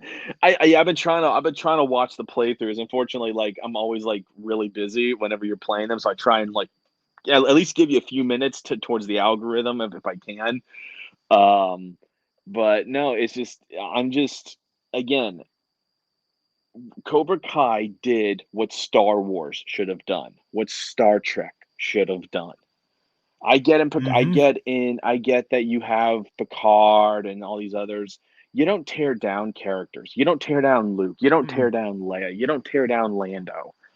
You know, you elevate them while bringing in the fresh blood and having them be mentor roles. Mm-hmm. That's how you do it. And Cobra Kai's showing a level of respect, and I've listened to Geeks and Gamers as Critical Drinker, Gary. I've listened to them all about, and they talk about the show, and it sounds like they're even much more respectful to the lore as the seasons progress. Like they expand the story, but they don't tear down what once was. They in fact elevate it even more so. Mm-hmm. You Well, I know, was gonna say, even the flashbacks, they still add on to the current story being told. They're relevant. right? Yeah. Like which episode was episode 5? I want to say it was like episode 6. I want to say it was 6 or 7 in the first season when Daniel clears out the dojo and he starts practicing, and then he goes sees Miyagi's grave and whatnot, and that episode was in tribute to the actor who played Mr. Miyagi and whatnot, and it was just, I mean, I'm not gonna lie, it got me a little emotional. It got me Mm-hmm. a little emotional because again, somebody who grew up with Karate Kid 1 and 2. 3 wasn't bad. 3 is I enjoy 3 for what it is. I do not acknowledge the next Karate Kid, the one with the chick being the protagonist. I never liked that one. It just Hilary didn't feel like Swank. a karate Yeah, Hillary Swank one, yeah. It never felt like a Karate Kid movie to me. It never did, I And I have never watched tried. I've tried multiple times to watch that movie, and I can't get into it. I watched it once because it happened to be on TV, and my dad and I didn't even know it existed. So we watched it, and we're just looking at each other. And I think I was in high school. We just look at each other. We're like, "This is not Karate Kid. This is not. This is them like trying to. This is kind of like when they got to like Rocky 5. Like, Mm-hmm. like 4 should have been the end of the Rocky movies, but they did 5. That was kind of the whole next Karate Kid. That was Rocky 5, where there's no reason to make a Rocky 5. There's no reason to make No. the next Karate Kid movie. And then I'm not even going to bring up the abomination that they did. What was it, like 6-7 years ago with Jackie Chan, where it's kung fu, but they call it the. I'm not. That's. Whew. That's a rant I could go on for hours. Go ahead and go on it. Well, how much time do you got? I don't have a set time. Okay. I mean, the problem is as somebody who's loved martial arts as a kid, like I grew up with Ninja Turtles. I watched okay, ever heard of the Three Ninjas franchise? Yeah, I remember watching the first one. I've seen them all. I've seen all 4 of them.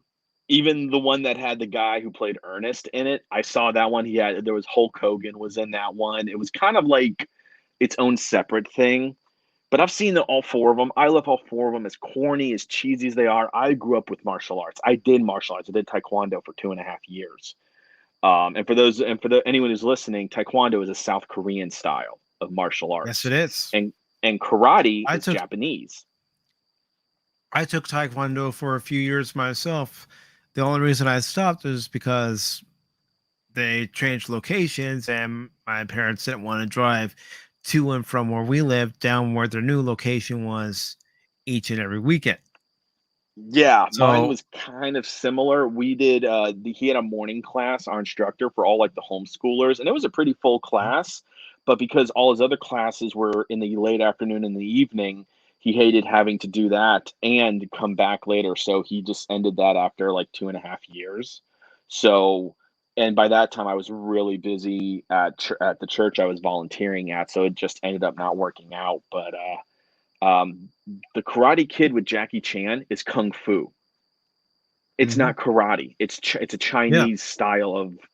Well, I mean, kung fu. There's God, what, a dozen plus styles of various martial arts throughout China, depending where in China. But that movie pissed me off so much because I only watched parts of it, and I'm like, this is kung fu, yet you're calling it karate. This movie should never have been made. If you wanted to do another Karate Kid movie, you should have done it almost kind of like a Cobra Kai style, where it's Daniel training like, his grandson or his daughter, or maybe a kid on the street or something like that. Like Daniel kind of plays the Mr. Miyagi, and maybe you bring in Johnny and like, if you wanted to do another thing like that, you bring in something like that kind of, if you did want to go down that road, although they have done that in Cobra Kai. So in a way, I feel like Cobra Kai is kind of like the spiritual successor to the things, which is I'm glad we've gotten. But the Karate Kid with Jackie Chan is not karate; it's kung fu. Mm-hmm. I mean, to quote Replacements, it's all the same. What? All that. China and Japan are 2 different countries, right? Mm-hmm. I mean, 2 seriously, different styles of fighting. Very different styles. I mean, it's just, and again, that's where they did that movie. And I got reasons as to why they did. I think I have ideas as to why they did it, but I'm not going to say them here on YouTube because you probably get knocked and everything, and it might sound political, even though it's not. But anyways, I got my own reasons as to why that movie was written and created. But Cobra Kai is what all. I'm going to go ahead and say my reason, because Jackie Chan was a hot commodity in Hollywood, and they wanted to do their own spin on the Karate Kid franchise. Okay. That's all I'm going to say. I think it's, well, again, mine is a little bit more deeper than that. So, and I could tell you off live stream my thinking, and you might agree as to why I shouldn't say it, but suffice to say, I think he goes a lot deeper than just Jackie Chan being hot commodity. Because remember, Jackie Chan was not putting out a massive amount of movies here in America when that movie came out. No, he He wasn't. wasn't. So I feel like in a way that was like him still trying to be relevant in Hollywood, because he's done a lot of stuff in China, but here in Mhm. America, the big movie before that was Rush Hour 3, and that Yeah. came out before 2010, I think. That was like '06, I want to say. Rush Hour Yeah, 3. So that was actually on TV the other day. yeah, all the Rush Hours are great movies. Chris Tucker, Jackie Chan, such great movies. Um, but when we look at all of these franchises and how they're just trying to destroy them all one by one by one by throwing wokeism in there, here you have Cobra Kai, which, let's just be real, they have stuff that you could consider woke, but the thing is they don't do it in a woke way. I mean, Johnny himself mocks wokeism. You Mm-hmm. watch the show, you realize quickly these people are not concerned about being woke or being politically correct, because all you got to hear Johnny talk, and you realize quickly they're not concerned about people being woke. They care about a good story. Yeah. That's what they care about, and So that's what's important. you've rewatched season 1 and season 2, but have you watched season 4? No, I know I'm on season 2 right now. I haven't seen all of season 2 Okay. yet. All right. So All right. yeah, I'll wait until you finish season 2 I know and I know get to who season 4. I know who comes in season 4. I know the guy who comes in season 4. I know. Okay. Yeah. All right. Yeah, All right. yeah. I'm glad they brought him in, by the way. I'm glad, because because this little snippets I did see when my family was watching it, I'm like, Mhm. wow, he is really knocking his role like out of the park. Like knocking it out of the park from the little snippets I saw. Now, granted, I haven't seen season 4, so I can't. That's just what I'm going off of, like a few little Yeah. snippets. But Well, when you get to season 4, you're gonna enjoy it. You're gonna wish that they released the episodes weekly. which honestly, I think that's what's hurting. I think that's what's hurting Netflix so hard right now when it comes to some of their big name stuff. Like, okay, The Witcher, Cobra Kai, some of their other stuff. It, they have it on a binge model, which is great Mhm. for about 2 to 3 weeks at most. But after that, no. Like, Netflix needs to get back to the whole around the water cooler style of episodes, where it's released weekly episodic, like Mhm. how Disney's doing it with The Mandalorian and Boba Fett and all and their shows. Because why? Because it's being kept in conversation much longer, because you'll still be Mhm. talking about episode 3, but then you'll still be talking about episodes 2 and 1 because of how they relate to episode 3 weeks later. Like, Yeah. it's Disney. That is the one thing. As much as I'm not a fan of Disney, they are. I feel like they're doing better for marketing their stuff by releasing it weekly, because you keep it out there in the public, in the circles much longer. Therefore, the opportunity to draw more people in goes up. Mhm.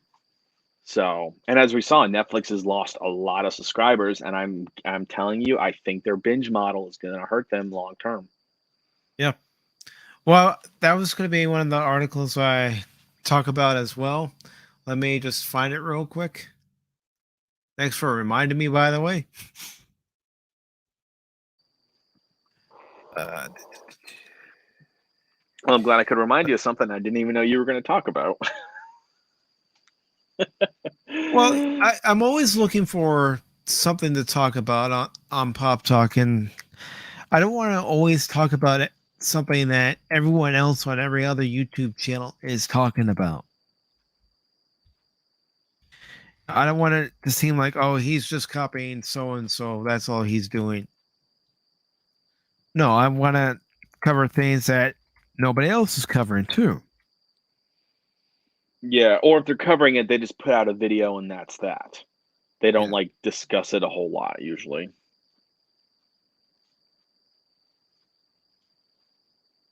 that's not the article I was looking for. So let's do it this way. But yeah, I mean, I definitely seen how Netflix stock has tanked.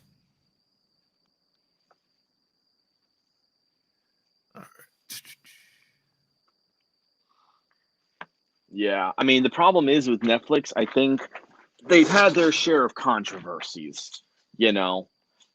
Some good, like with oh, what's Dave Chappelle? I think that was good controversy for them.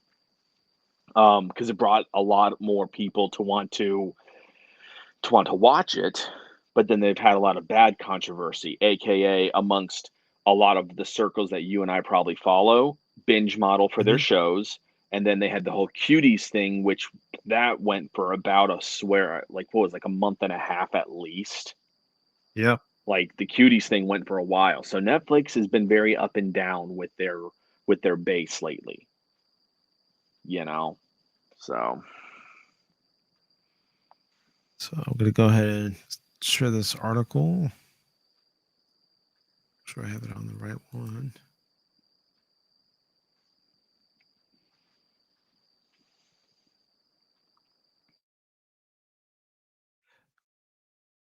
I just got to select the article real quick because I have two different ones open right now. all right, you good. You good. All right.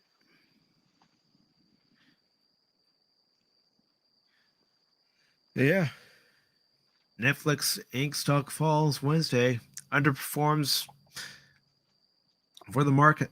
And it says shares of Netflix Inc. slipped 1.83% to $359.70 Wednesday. Proved to be an all-around rough trading session for the stock market, with the S&P 500 index falling to 0.15% to $4,349.93 a share, and the Dow Jones Industrial Average falling to 0.38% to $34,168.09 per share. This was the stock's fifth consecutive day of losses. Netflix closed at $341.29 below its 52-week high of $799 per share. That's a significant drop. That is almost a 50% drop. That is massive. I mean, again, you could say, look at the others and say, well, yeah, well, Amazon fell this much and whatnot. Okay, yes, but you're talking in November 17th, where it's January 26th. So you're talking a little over 2 months. You've lost almost 50% share. That is not good. If your shares are steadily declining like that, you've got something massive wrong with your company. Something massive. And they reached that high on November 17th, according to the article. Right. So, I mean, for you to lose almost 50% of your stock value in a little over 2 months, that's very, very bad.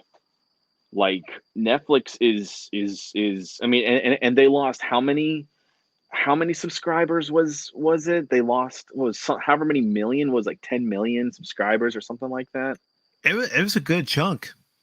Yeah, which, I mean, you don't hear about those. Now, granted, I don't know if we would hear about that same number of an exodus from like Hulu. Amazon, you wouldn't hear about it from, because Amazon Prime is just a perk. Like the video streaming, a lot of people, like I know people, they never ever use the video streaming. They only use Amazon Prime for the the 2-day packages and stuff like that. They never even touch. So Amazon, you can't really compare it to in terms of strictly people who watch all of their content, because it's a perk of the membership. It's not the sole reason for it, although for some it is. Hulu, though, Hulu's got a pretty steady subscriber base from what it sounds like. You don't hear about a mass exodus usually. And the thing with Hulu is that around Black Friday, they were doing a 99-cent plan. Now, you don't get any of your regular network shows or anything, and you do have to deal with commercials, but $0.99 for 12 months.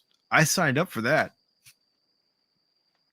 Yeah, I mean, I've never used Hulu for their live stuff because that's like because it's basically like cable, and that's like Mhm. what, like 40, $50 a month. Yeah. I've only ever used it for their streaming side of like, their TV shows and their movies and everything. Well, So, also, I know some might say it's owned by Disney. Yes, but there's a certain show that I want to watch come March 10th that is only mhm. available on Hulu. So, Would it happen to involve, I don't know, let's see here. Would it happen to involve a race? Oh, what's it called? Mocklins, perhaps? Delucha! Georgia! That was such You a will be great silent. episode.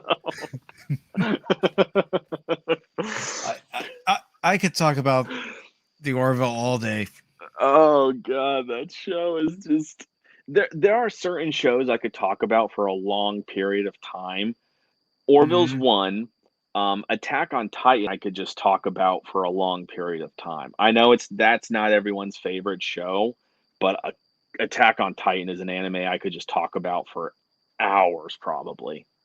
I've never watched it, Um, so it is now I'm not gonna lie, it's graphic, pretty graphic, especially in the first season. Uh, I'm not saying the other seasons ain't as graphic, but the first one is, and then as the other seasons progress, it's the story of how everything develops and unravels, and the world slowly becomes bigger and bigger and bigger, and then in mhm. this last season, they just went balls to the wall, like the first like it's like 2 or 3 episodes, you're just on the edge of your seat. It's almost like nonstop action like in the first like Nice. 2 and 3 episodes. Because I mean, so not to for anyone who's for Pacific, anyone who hasn't seen it, basically the premise is that humanity is safe behind these walls from things called Titans, and they're basically like they look like humans, but they're not exactly humans. They eat humans, but they don't like eat them for food. And the thing is, humanity doesn't know why the Titan where they come from. They don't know anything about them. So, and they Okay. hide behind these walls, and they're defended by people who use what do they call it? Zero directional gear, which is basically like you fire harpoons that are retractable, and you like swing almost like Spider-Man kind of amongst buildings or trees, and you have compressed air that jets out through a vent in the back that helps propel you forward. And you have to. It's I just love that anime. It's so awesome. I'll definitely have to check it out. Yeah, I think you would like if you don't mind graphicness in your animes, then No, I I don't. think you would yeah, then I think you would like it. And season 1 does start off a little bit slow and everything. So if you can get through like the first like 4 or 5 episodes of season 1 and just let the story kind of unfold, I'm telling you, I think you're good. I think you'd enjoy it. Well, it's like I was watching. Oh God, I'm probably gonna say the name of it wrong. It was Leave It of Extraordinary Heroes or something along those lines, and I was watching it with somebody, and they're like, "This is bad storytelling." I said, "You've got to keep watching the series." And Hmm. that person's all, "Why?" I said, "Because this series is giving you the perspective of both sides." So Mm. in one story, you get one side's point of view, and then the next episode, you get the other side's point of view. Yeah. Yeah, You know, it's kind of like that in Fire Force also. That's another great anime. That one is it's let's see Fire Force. Imagine in a world where people can create fire. So you have they call them pyro, I think they call them like pyrokinetics or something like that. So then you have your Gen 2s, which means they can control fire, but they cannot create it. Then you have mhm. Gen 3s, which can create it, but can't really control it much. And then you Okay. have your rare breeds, which are a hybrid of Gen 1, of Gen 2 and 3, which means they can create it and control it. And they're like the deadliest because they can create their own fire, but then harness it in very destructive ways. And then you have the fire force, which combats these creatures that just spontaneously erupt from, like, people will become these like fire creatures and they don't know why. And the show, as it unravels, you learn more and more about, okay, why are people just spontaneously becoming these creatures? You learn more about the fire force. You find out there's a secret organization that wants to bring about like an ancient prophecy about the whole earth being erupted in fire and cleansed with fire. And it's the story unraveling it's a good story, but the action is the coolest part because everyone's ability to control fire or create fire is different. No two people are identical. So it's unique. Like, one of the guys, he's like a gun guy. So his ability to control fire is how he uses firearms. So if he wants to stun you, he'll shoot the bullet, but he'll control the flame just enough to where it just stuns you. Or if he wants to, it's just so cool how they do everything. But that's an anime I could talk Very about for a nice. while too. But it's the same way. The story starts out kind of slow, but the Mhm. more you watch it, there's a certain battle that happens, and then after that battle, there's something that happens at the end of the episode where you're like, wait, who are those people? Why are they? Where did they come from? And then all of a sudden, the story kicks into high gear because now you start introducing more organizations and stuff. So All right. anime is Do you amazing. think? Yeah, it is. You know what I'm gonna do real quick? Shoot. Because I know where Spock and Nerdportal are at. Oh I'm gosh. I'm gonna go into that chat real quick while I'm still live and say, I see Spock's Friday nights. I see Nerdportal life form. I'm not pretty enough for you. Oh my gosh. That's right, folks. This is happening live on air. I just give them a hard time. I expect them to give me a hard time back. Oh, it's gonna happen. I guarantee it.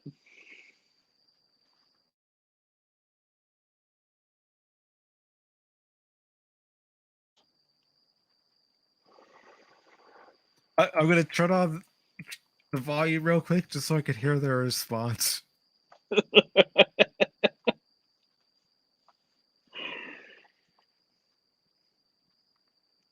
I'll let you know what they say.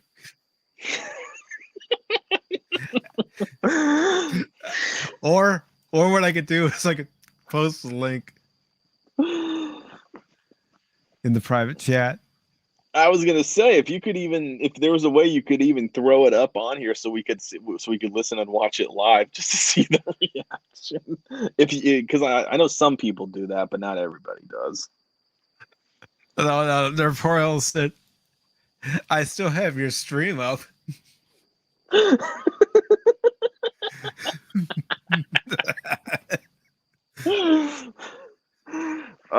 Good banter amongst fellow YouTubers. It's always fun. It's good stuff. I'm gonna write in the comment section, just having a little fun. So for anyone watching this later, this is how YouTubers would kind of have fun with each other. I've seen Yellow Flash do it to Anna's stream because Anna was supposed to be on, and she ended up having a few too many drinks, so she was going on like a drunk rant about Dune. And then, so they pulled up Anna's stream, so the entire panel's watching Anna's stream live. And then the chat's all of a sudden like, "Hi, we're screen watching you right now from Yellow Flash," and she's like, "Huh? Oh, Yellow Flash. Wait, is this stream started yet? I was supposed to be on there." It was everyone's just busting a gut laughing, and then they pull it down, and then like 10 minutes later you see Anna get on and she's like, "You son of a..." Oh, it was But so good. But see, that's what's great. That's what's fun about making these connections, networking with other people, getting on other people's stream. When you develop a good relationship with one another, good friendships, you can give each other a hard time Yeah. Yeah. I mean, well, and that's because how it's it all in good should fun. be. Yeah, and that's how it should be amongst fellow YouTubers who you regularly are interacting with.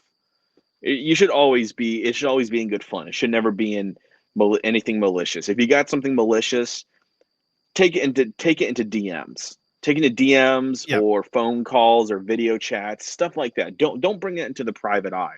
Work that stuff out in private. Don't, because the moment you bring Hmm. it to the private eye, that's that's where you get all the drama, and that's where you start creating divisions. Don't let divisions happen. Just settle it behind the scenes and let bygones be bygones. Yeah. Be adults. I agree.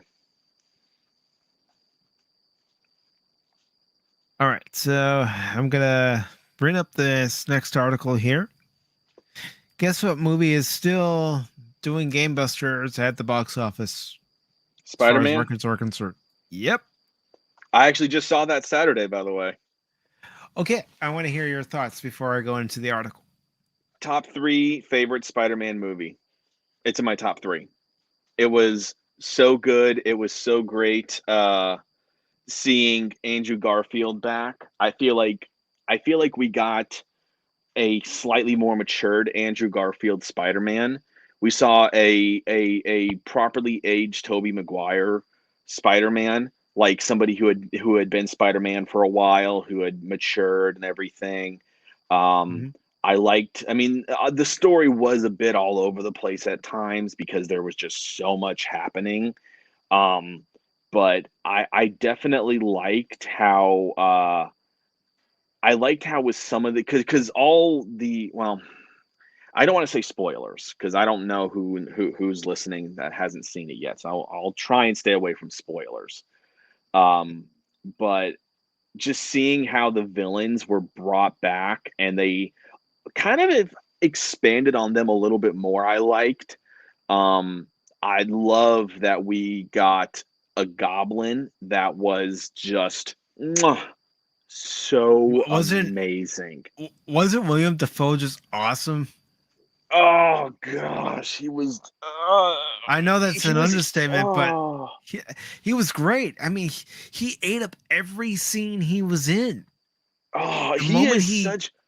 Oh, he was so good. I mean, he was just so good, especially when he was like when he was kind of like uh, uh, um, when he's talking with Tom Holland, Mhm. and he's just like, and he's just like, he's like, I don't know who I am, and sometimes it's like, is that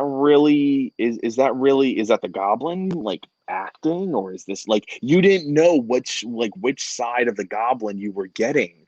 Mhm. It was, it was just yeah, it was just so good. And I feel like they had Strange in there a little too much. That's a critique I have. I feel like Strange kind of took away from it to a degree. Like, I get in the beginning, but it felt like he was put in the movie too long. Like, I wanted a lot more Spider-Man. I didn't want as much Doctor Strange. Did you think they should have just called it Spider-Man and His Amazing Friends? No, no, I mean, no, and I got no issue with the title. I just feel like Strange showed up a lot more in the movie than he should have, No, because it was like, I'm just saying that who because Strange was in it for a longer time than we expected him to be in the movie. I only expected him to be in the scene where Peter goes to Bleecker Street and they start talking about the spell, and of course Juan is telling him don't cast the spell, and they yeah. do it anyway. Yeah, well, I love it how they're like, wait, I thought you were the source for it. No, he is, on a technicality. Apparently, being gone for 5 years disqualifies you. Yep.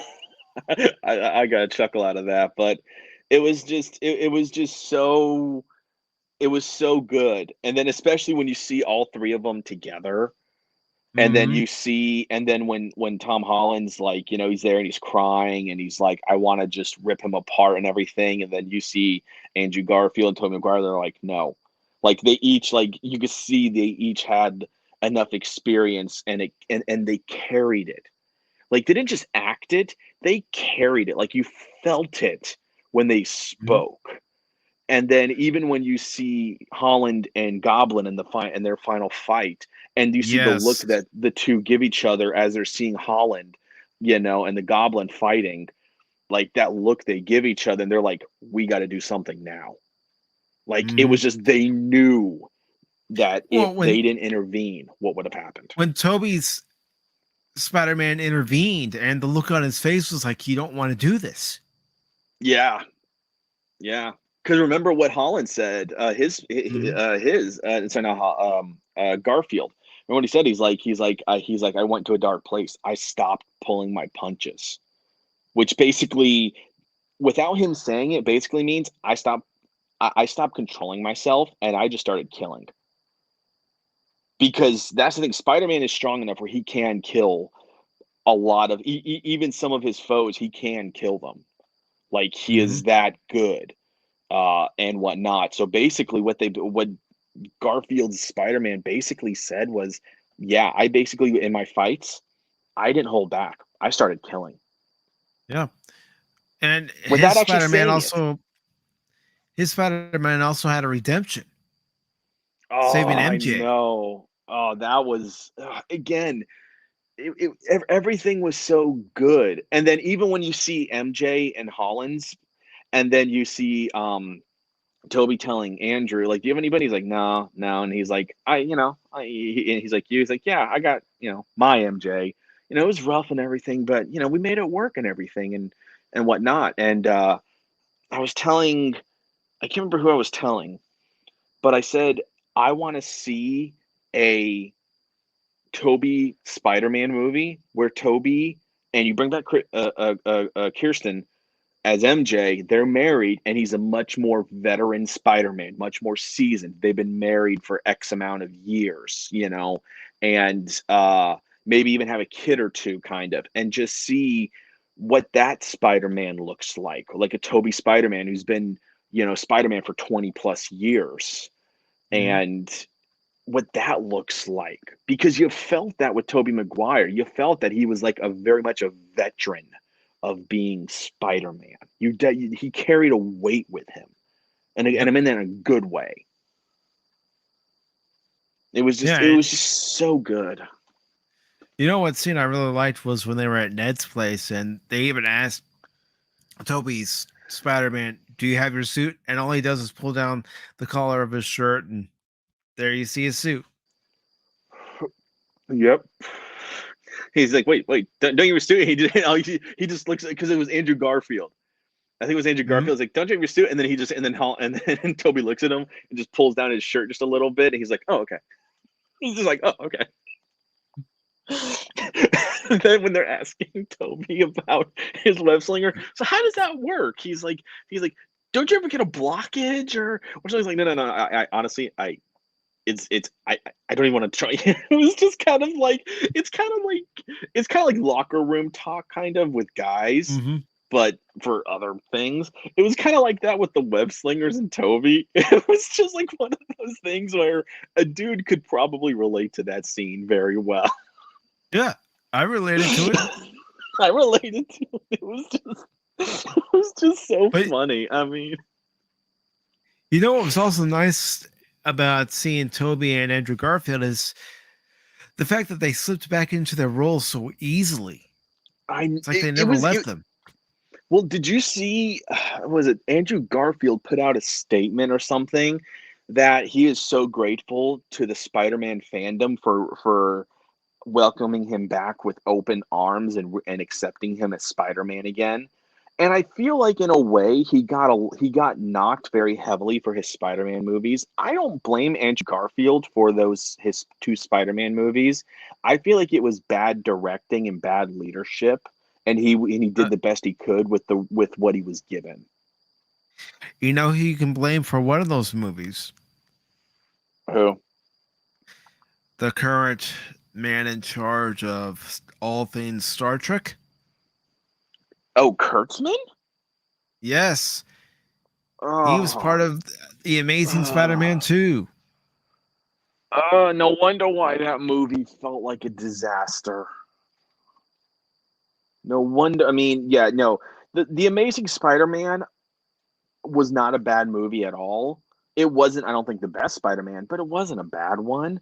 But the Amazing Spider-Man 2, it was just, I mean, from Electro to like all of a sudden introducing the Sinister Six to, it was just so bad. And again, I don't blame Andrew for that because Andrew's given a role, he's given a direction, and he does the best that he can do with what he's given. I Mm-hmm. feel like if you gave him like Sam Raimi, put Sam Raimi in charge of an Andrew Garfield movie, I feel like Andrew Garfield would get a good, proper Spider-Man movie. I never hated him as Spider-Man. I just feel like he wasn't given the proper tools to become the best Spider-Man he could be. He wasn't. I mean, okay, maybe it was the fact that I went and saw, a Batman movie the same day I went and saw the Amazing Spider-Man. Mm-hmm. I went and saw The Dark Knight that same day. And of the two movies, I thought The Dark Knight was a much better film. Mm-hmm. Oh yeah. Oh yeah. I mean, and here's the thing: I'm Spider-Man sorry, The Dark Knight movies. Rises. I'm sorry, not The Dark Yeah, Knight. no, yeah, it would have been The Dark Knight Rises. Yeah. Well, and I think that's a big thing is that Spider-Man movies usually, okay, and I'm not the biggest Tom Holland Spidey fan. I feel like all of Tom Holland's movies were more about Tony Stark and other stuff like that. I feel like Tom Holland's Spider-Man movies weren't about Spider-Man. They Like weren't. Spider-Man was in it, but they weren't. And that's the one thing that I feel like that for me that lessens Tom Holland's role as Spider-Man is I feel like it's too reliant on Tony Stark. It's too reliant on this. It's too reliant on the MCU. Like Mm-hmm. Spider-Man should be able to stand out on his own. If you can't make a movie where Spider-Man cannot stand on his own, then what does that say about your confidence of that person playing Spider-Man? It says that you don't have much confidence them at all. Right. And, and That's and what I'm it not says to knocking me. Tom Holland. I'm not saying Tom Holland's a bad actor or he does a bad Spider-Man. I'm just saying do you not trust Tom Holland or do you not trust the character? You I'd know? almost say that they don't trust the actor. Yeah, I mean, even though Tom Holland, I think, has admitted he loves playing Spider-Man now. I think I've heard him like admit like he loves playing Spider-Man. You know. Yeah, he has in interviews, and even at the end of No Way Home, they leave it open. Oh, they definitely leave it open, and I love that new suit they got him in. It goes back. It's no Stark tech, no high tech. It's how a Spider-Man suit should look. That Mm-hmm. was a proper Spider-Man outfit, and if we get another Tom Holland Spider-Man, I want it to feel more like a Tobey Maguire style. Just Spider-Man trying to do life. Now he would be going into college, and bring in another great villain because you did Mysterio, which was which I couldn't even finish watching that one. I couldn't even finish it. It was I fell asleep. terrible. It was terrible. So you brought in Mysterio, who actually wasn't really Mysterio as he's supposed to be. Um, you had Vulture, who was a good villain. I thought that was a good. I thought the first one was What a do you mean? decent What enough do you mean, movie. Vulture? What do you mean, Vulture? He's Batman. Did you know? Did you have you seen the things like I've seen this on Facebook, but apparently, um, Michael Keaton, whenever he would go, whenever in the first Spider-Man movie with Tom Holland, he just randomly go up to Tom Holland and just be in his Batman voice, be like, "I'm Batman," and he would throw Tom Holland off and shoots. I'm like, that's why Michael Keaton is amazing to me. He still loves his Batman character. And real quick, I do want to say hello to It's Courtney's Fellowship of Oddballs. Thank you for stopping by, Courtney. Really appreciate Yeah, it. She came from welcome. Woopa Troopa's channel. Woopa Troopa. But yeah, I mean, the only reason I would want to see Flashpoint is to see Michael Keaton as his version of Bruce Wayne Batman again. And of course, to see his Batmobile again. Oh yeah, I mean, and that's honestly that's the only reason why I'm even contemplating seeing Flashpoint, because I'm not gonna lie, I have no desire to see Flashpoint if Michael Keaton's Batman was not in it. I literally have no desire to. It does not interest me at all. It just doesn't. Yeah, it 'Cause doesn't interest me either. But what does that tell you too? That the two of us are sitting here right now saying the only reason we want to see this Flash movie is to see Michael Keaton as Batman again. I mean, do you know what would be amazing is if they brought back is if in the Flashpoint movie you kind of had what they did at the so I saw that it just randomly popped up on my YouTube like recommended videos. So but I saw like the final, I guess you can call it the quote unquote battle in Ghostbusters Afterlife, like the epic Luke Skywalker moment. You probably know which one I'm talking about, right? Yeah. Yeah. So I kind of would love that in a Flashpoint movie, because since you're altering time and everything, and time pretty much has no meaning. Um, See Michael Keaton Batman, Val Kilmer Batman, uh, and George Clooney Batman. Yes, even with the freaking rubber nipple. Yes, but it's just having the three Batman there. That would be cool to see. I know they ain't gonna do it, but No. honestly, I think Val Kilmer has health issues even, so I don't even know if he could do it. Yeah, he does have some serious health issues. I mean, Yeah. I suppose you could do what they're doing for Top Gun and take voice samples from different roles that he's done and put them all together. And then, have somebody stand in for Val Kilmer. I don't know. But it still wouldn't feel Yeah. authentic. Yeah, it Even though I'm wouldn't. I saying mean, that. yeah, it wouldn't, and you don't want to CG the face underneath the mask. You don't want to do that, because that would that would show very easily. But yeah, Flashpoint has no interest to me.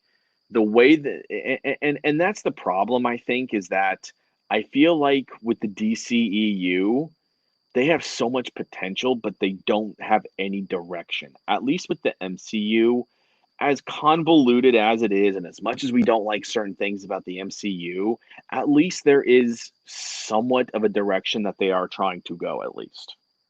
Well, let me ask you this question too, Patriot. Mm-hmm. When you were watching No Way Home, and maybe I'm the only one that was looking at it this way, but you could tell where the MCU was and where Sony was while you're watching the movie. Yeah, honestly, I felt like anytime Strange was in the movie is where the MCU was, and whenever Strange wasn't in the movie, I felt like that was more of a Sony movie. Like, Yes. and I know that sounds crazy, and I know that sounds crazy, but when you watch the movie, when Strange is not in it, it feels like a Spider-Man movie. But when Strange is in it, it feels like an MCU movie. It's crazy, and that would be my biggest gripe with No Way Home. As much as I think it's an amazing Spider-Man movie, that's my only gripe with it, is that less Doctor Strange. And I get it that he does have some key points in the movie. I get Mhm. that, but he should only be in there for those key points. There were some scenes where it's like, why are you in this scene? Yeah, Like, I was what is thinking you're you not know, needed. yeah, you're not. He was not. I feel like he was not as needed as he was put in there. But especially when you had all three Spider-Man together, that felt like a Sony movie. That was just badass Spider-Man to the highest nth degree. When you Mhm. got all three of them in there and they're all doing their thing at the Statue of Liberty and whatnot, it felt like a true to form Spider-Man movie. It didn't feel like an MCU movie at all. Mm-mm. And that's honestly what I want. I want it like if I get an Iron Man movie, I want an Iron Man movie. If I get a Captain America movie, I want a Captain America movie. I don't want it to be Captain America, but like 40-50% of the movie is another MCU character that kind of overshadows him. No, I want that. If I want a Spider-Man movie, I want Spider-Man. Sure, you could take another MCU character, especially Tom Holland, because he's been laced throughout the Avengers and everything. It's if you want to sprinkle like an appearance here, an appearance there, or one or two scenes here and there, okay, great. But you shouldn't be taking up like 20-25% of the screen time with another MCU character. It should be Spider-Man. That's what it should be. Mhm. No, I will say it was nice to see, the appearance by Venom, even if it was a Hmm. cameo. But I would hate to see what the MCU would do to Venom if they got full control of him.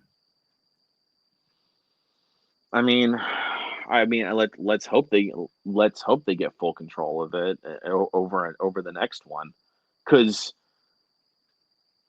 if they did a Tom Holland, sorry, not Tom Holland, an Andrew Garfield or a Tobey Maguire, that's all Sony. There's Hmm.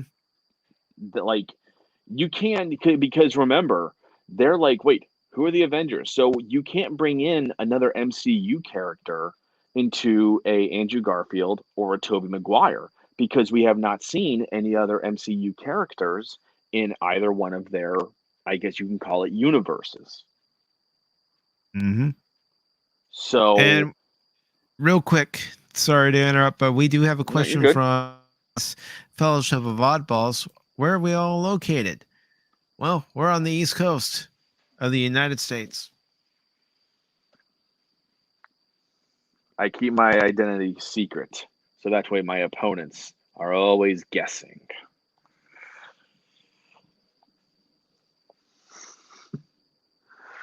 But But okay, I'm in the South. I'm in the Eastern U.S. in the South.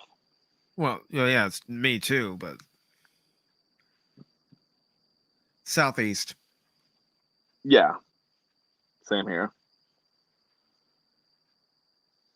But back to your original thought before I interrupted.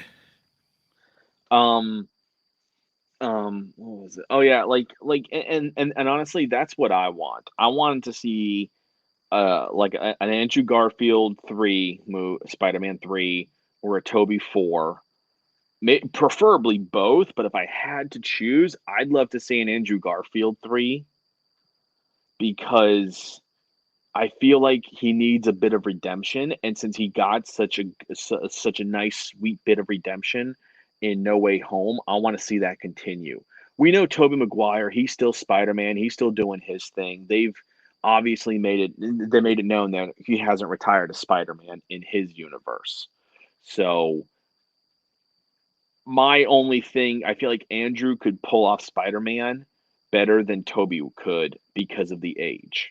I feel like Toby, Mhm. he's getting up there a little older in age, so I don't know how adept he would be to being Spider-Man in a full-length movie. If he can do it, great, but I don't want him injuring himself to do it. Like I feel like Andrew could do it better and easier than Toby could. But I would love either one or both to get another movie personally. I think they need to give Andrew Garfield another movie just so his character can finish out strong. Mm-hmm. And I know someone might be saying, but he's Peter Parker. He's playing the same character that Tom Holland is playing, and the same character that Tobey Maguire is playing. No, he's playing a different version of Peter Parker from a Mm-hmm. different incarnation of Spider-Man. Yeah, because it's all based off the multiverse theory, which, so for anyone listening who doesn't know what the multiverse theory is, the multiverse theory is this basically: there's an infinite number of universes. So that means in another universe, Pacific is a Latino with blonde hair, and in another universe, Pacific is a black guy with pink hair. In another one, Pacific's a woman. It's you're the same person, but there's something a little different in another universe. That's the multiverse theory, and it's an actual theory. Mm-hmm. That there's an infinite number of alternate realities or universes, and we're in them, but there's something a little different in each one. If the best way of the best way I can actually suggest kind of getting the idea a movie that gets the idea down pretty good. Watch Jet Li's The One. It literally pretty much is a movie based off the multiverse theory. So in that movie, Jet Li's character travels to other universes, and this is the premise. You could easily look this up online, so I'm not really spoiling anything. To kill his alternate selves because he found out that if he kills one, their universal energy transfers to all the others. So he figures, well, I'll be pretty much an immortal god if I kill off all my other ones. So he has to be stopped, and that's the whole premise of the movie. And it's based off of the movie's literally uses the multiverse theory as a major plot point in it. Okay. So I've honestly never watched it, so I might actually watch it one of these days. it's got a young Jason Statham in it, by the way. Oh, really? It does, yeah. This is like he's not like this martial arts self as you know him. He's more of like a, I guess call it like universe cop or something like that, like a reality cop. Like he patrols the timelines, making sure that there's order. Okay. So he's not like his martial arts self how you see him nowadays. He's not like that.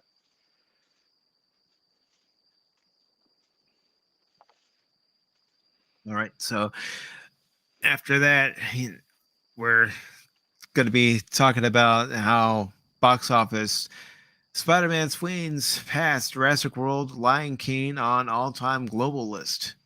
Sony and Marvel's superhero pick is now number 6 on the list of all-time top-grossing films at the worldwide box office, not adjusted for inflation. And this was posted on Sunday, January 3rd. It's by Pamela McClintock, and it says Holdovers, Spider-Man, No Way Home, and Scream led a quiet weekend at the U.S. box office amid the ongoing Omicron surge and a lack of high-profile new movies. Still, No Way Home made headlines on the global stage as it passed up 2019's The Lion King, which earned $1.66 billion, and 2015's Jurassic World, which earned $1.67 million, to become the number 6 film of all time worldwide with 1.69 million in worldwide ticket sales through Sunday, not adjusted for inflation. In North America, Sony and Marvel's No Way Home returned to number 1 in its 6th weekend with an estimated 14.1 million from 3,705 theaters for a domestic total of 721 million, the 4th best showing of all time. So, based off what I've read so far, what does that tell you, Patriot? It's still got momentum. The fact 6 weeks in, all right, 6 weeks in, this movie is still bringing in a little over $14 million 6 weeks in. Very few movies can keep a certain can keep any level of momentum 6 weeks in. And just to tell you how busy this theater was, the theater I like to go to a local theater. I don't like to go to the chain ones if I can help it. I like to go to a nice local theater, and they have their four largest theaters, or so I guess I should say auditoriums hold about high 200s, low 300s.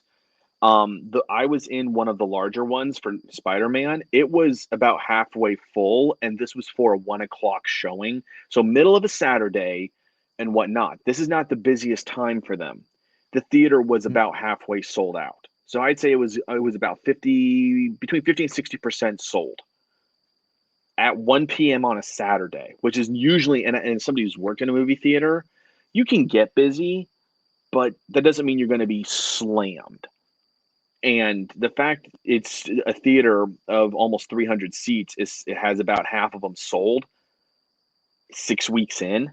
That's impressive to me still. Because to be on one of the 4 large screens, like the big auditoriums, you got to be drawing in enough numbers to justify being in them. Otherwise, you start getting bumped down to the smaller screens in the theater. Mm-hmm. So the fact it's still on one of the 4 largest ones at that theater, that says something about the weight it's still carrying in the box office. Oh, it definitely does. We got a Whoopa sighting. Yes, sir. Yes, sir. I was just about to say, hell, Whoopa Troopa. Had to be Whoopa Careful, I'll Wednesday, use my brother. grass type and catch in my Pokeball.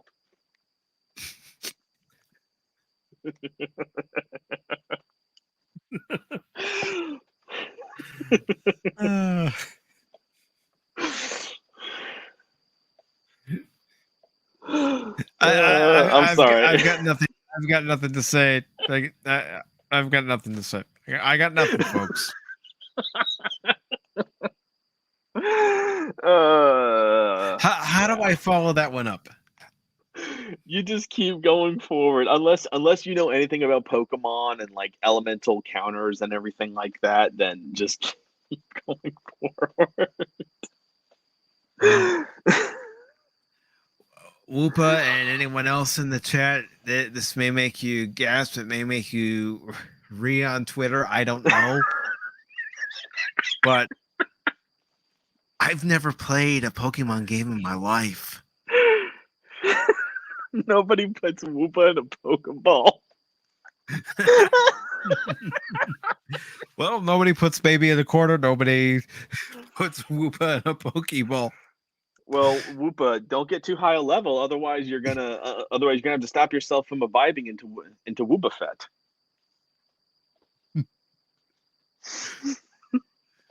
Oh, speaking of the Book of Boba Fett, real quick, have you seen it or have you not?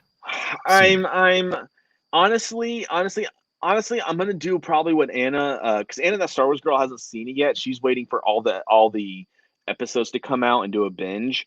That's kind of what I'm gonna do, because the problem is that from everyone, all the YouTubers I follow, they have all said the same thing. The show is so up and down. One episode will be good, one episode will be terrible. So it's very hard for them to stay hooked into the show.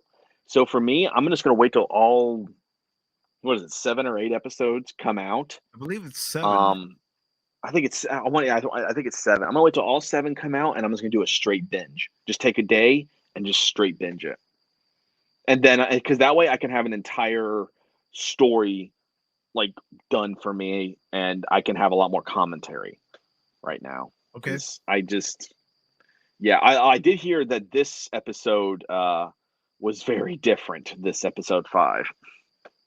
Oh, I'm not going to say anything because I started watching Doomcock's video, so I know who's in it. All right. I don't know anything else about the episode, but I know who's in it at least. Okay, because I was going to say I'm not going to say anything, but I will go ahead and post a link.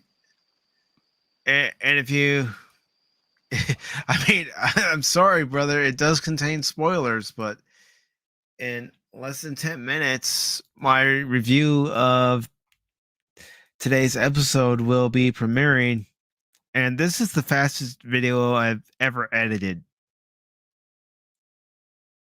But if you do want to watch it,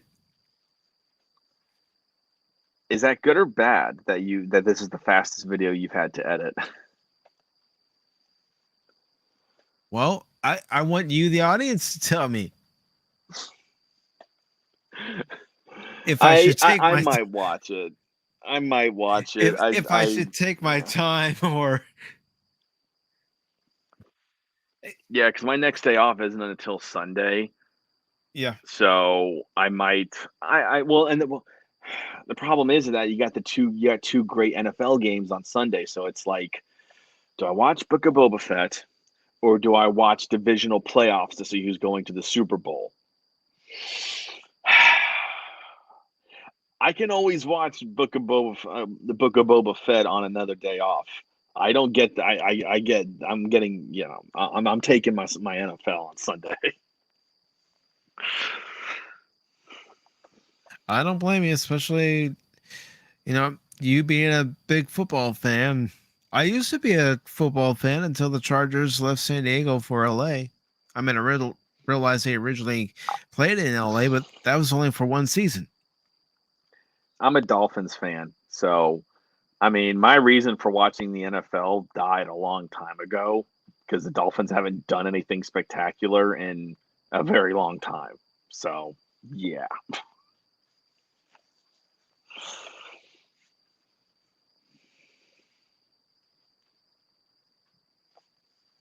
And Whoopa responds and says, "Well, Mike, it's never too late to pick up your first game." No, it isn't. That's true. If you got to switch Pokemon Sword and Pokemon Shield. I'm playing Sword, by the way.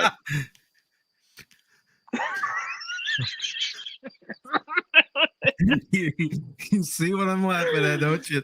Oh gosh. I'm just gonna tell you this. I want the Bengals to win it all. The Bengals have not won a Super Bowl in like over 30 years.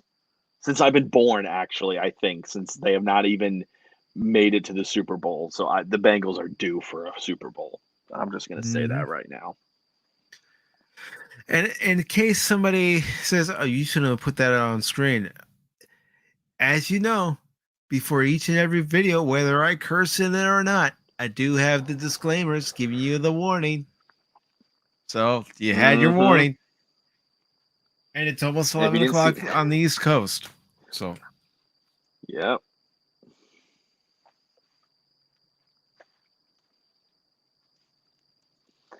All right, and let's get back to Spider-Man because I'm yeah, curious. I was gonna say.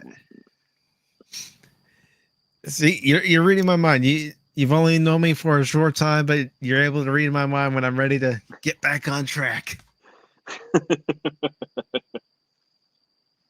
Okay, it says overseas it grossed another 27.7 million from 63 markets for a foreign tally of 970.1 million. Scream from Paramount and Spyglass fell to number 2 in its second outing domestically with 12.4 million from 3,666 cinemas. That's an ominous number. Those last three. I know, right? For a pleasing domestic total of 51.3 million and 84.9 million globally. The pick has successfully relaunched the classic slasher franchise after a long hiatus.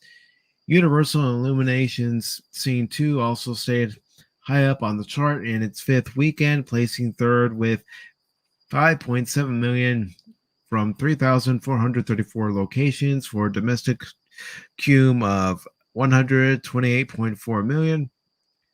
Internationally, Scene 2 earned 12.6 million from 55 markets for a foreign cume of 112.8 million and 241.1 million worldwide.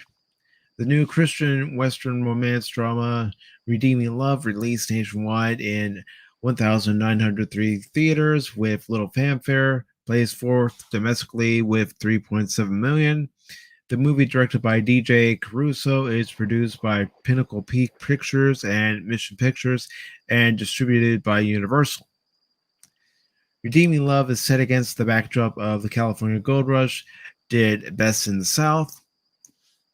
The weekend's other new wide release, The King's Daughter, couldn't crack the 1 million mark and instead earned an estimated 700,000 from 2,170 theaters. The fantasy royal drama from Gravitas Ventures and placing Number 8 stars Pierce Brosnan, Kia. I'm probably going to butcher this last name. Scuderio, and Benjamin Walker. The King's Daughters placed number 8 domestically. The Kingsmen from 20th Century and Disney rounded out the top 5 with an estimated 1.8 million. Globally, it jumped the 100 million mark to finish Sunday with a worldwide total of 105.3 million. Jeez. I just looked up The King's Daughter on IMDb. Guess Okay. how much the budget is estimated for The King's Daughter? Just take a guess. Okay. I'm going to go ahead and say I'm shooting low here. 12 million. 40.5 million. Ouch. It couldn't even crack, and because it's a hold on a second. Was this its opening weekend for The King's Daughter? Let me try to find that paragraph again. I think it was at the bottom part of it. Let's see. Did you? You know, King's weekends. Daughter Yep. couldn't Oh my crack. gosh, this thing is gonna bomb so hard. Yeah, because it was calling a new wide release. So it had a limited release before, and now it has a wide release. And ooh, yeah, ouch. Yeah, and I'm looking up The Kingsman because I'm just curious about this. So it's grossed. Let's see, it jumped to the 100 million mark. The 105 million. I'm trying to just see. Okay, so there's nothing on IMDb for how much it cost to make, but it probably be between 30 and 40 million. So that movie's gonna make money, The Kingsman.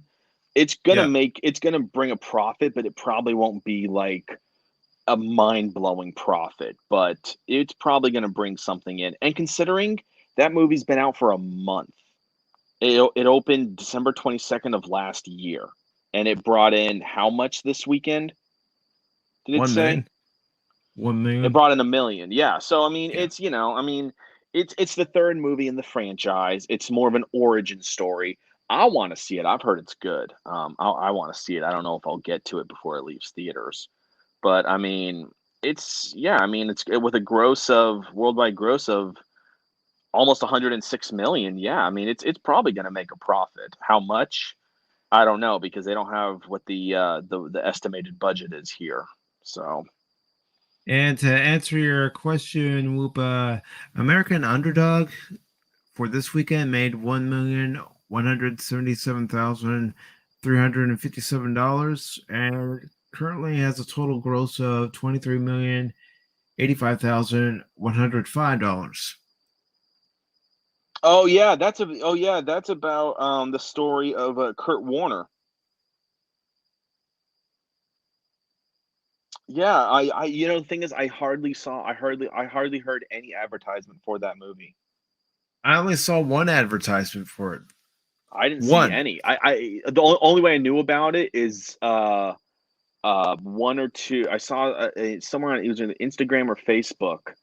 I saw like a promo for it. It wasn't a trailer, it was just like a little promo that it was out in theaters.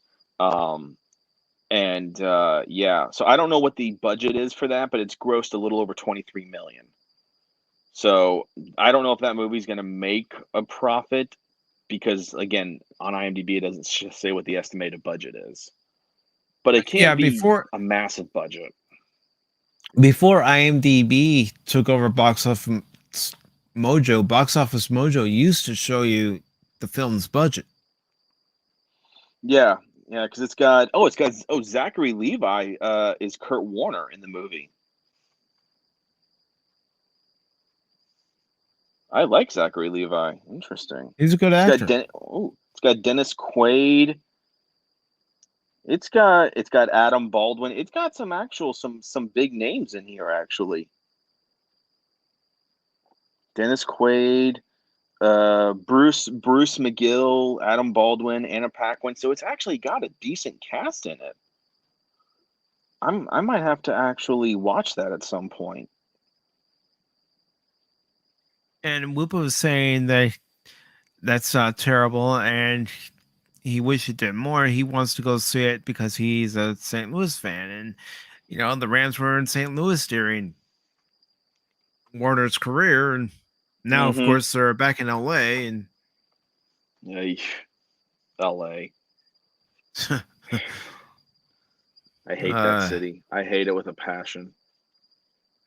Well, I never particularly cared for it, even when I grew up in San Diego. I never particularly cared for the city of LA.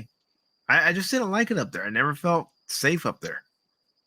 Yeah, I never liked it. I mean, it's too busy. It's filthy as all can be. You feel like you park your car, you're just waiting for your tires to be slashed. I mean, I hated the city.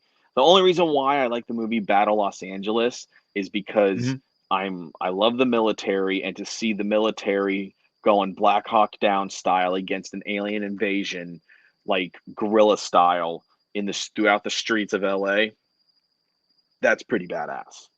But other than Yeah, it that, is.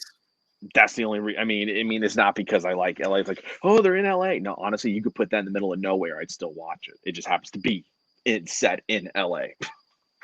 Yep. And I do want to say hello to Jake D. Welcome, brother. Yeah, welcome. So I got a question to ask you. Shoot. Have you heard about Peter Dinklage? I heard about this story on Geeks and Gamers Tuesday night show that they do. I heard about this story last night on their live. I I couldn't help but laugh. Like I just shook my head and laughed. I don't.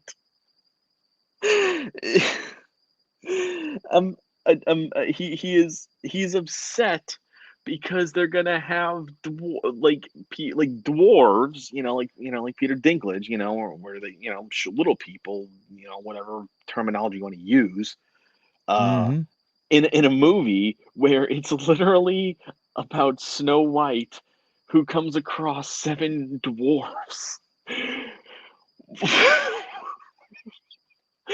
I was going to What part say of this? the title of the book has always been Snow White and the 7 Dwarves. What part of this did and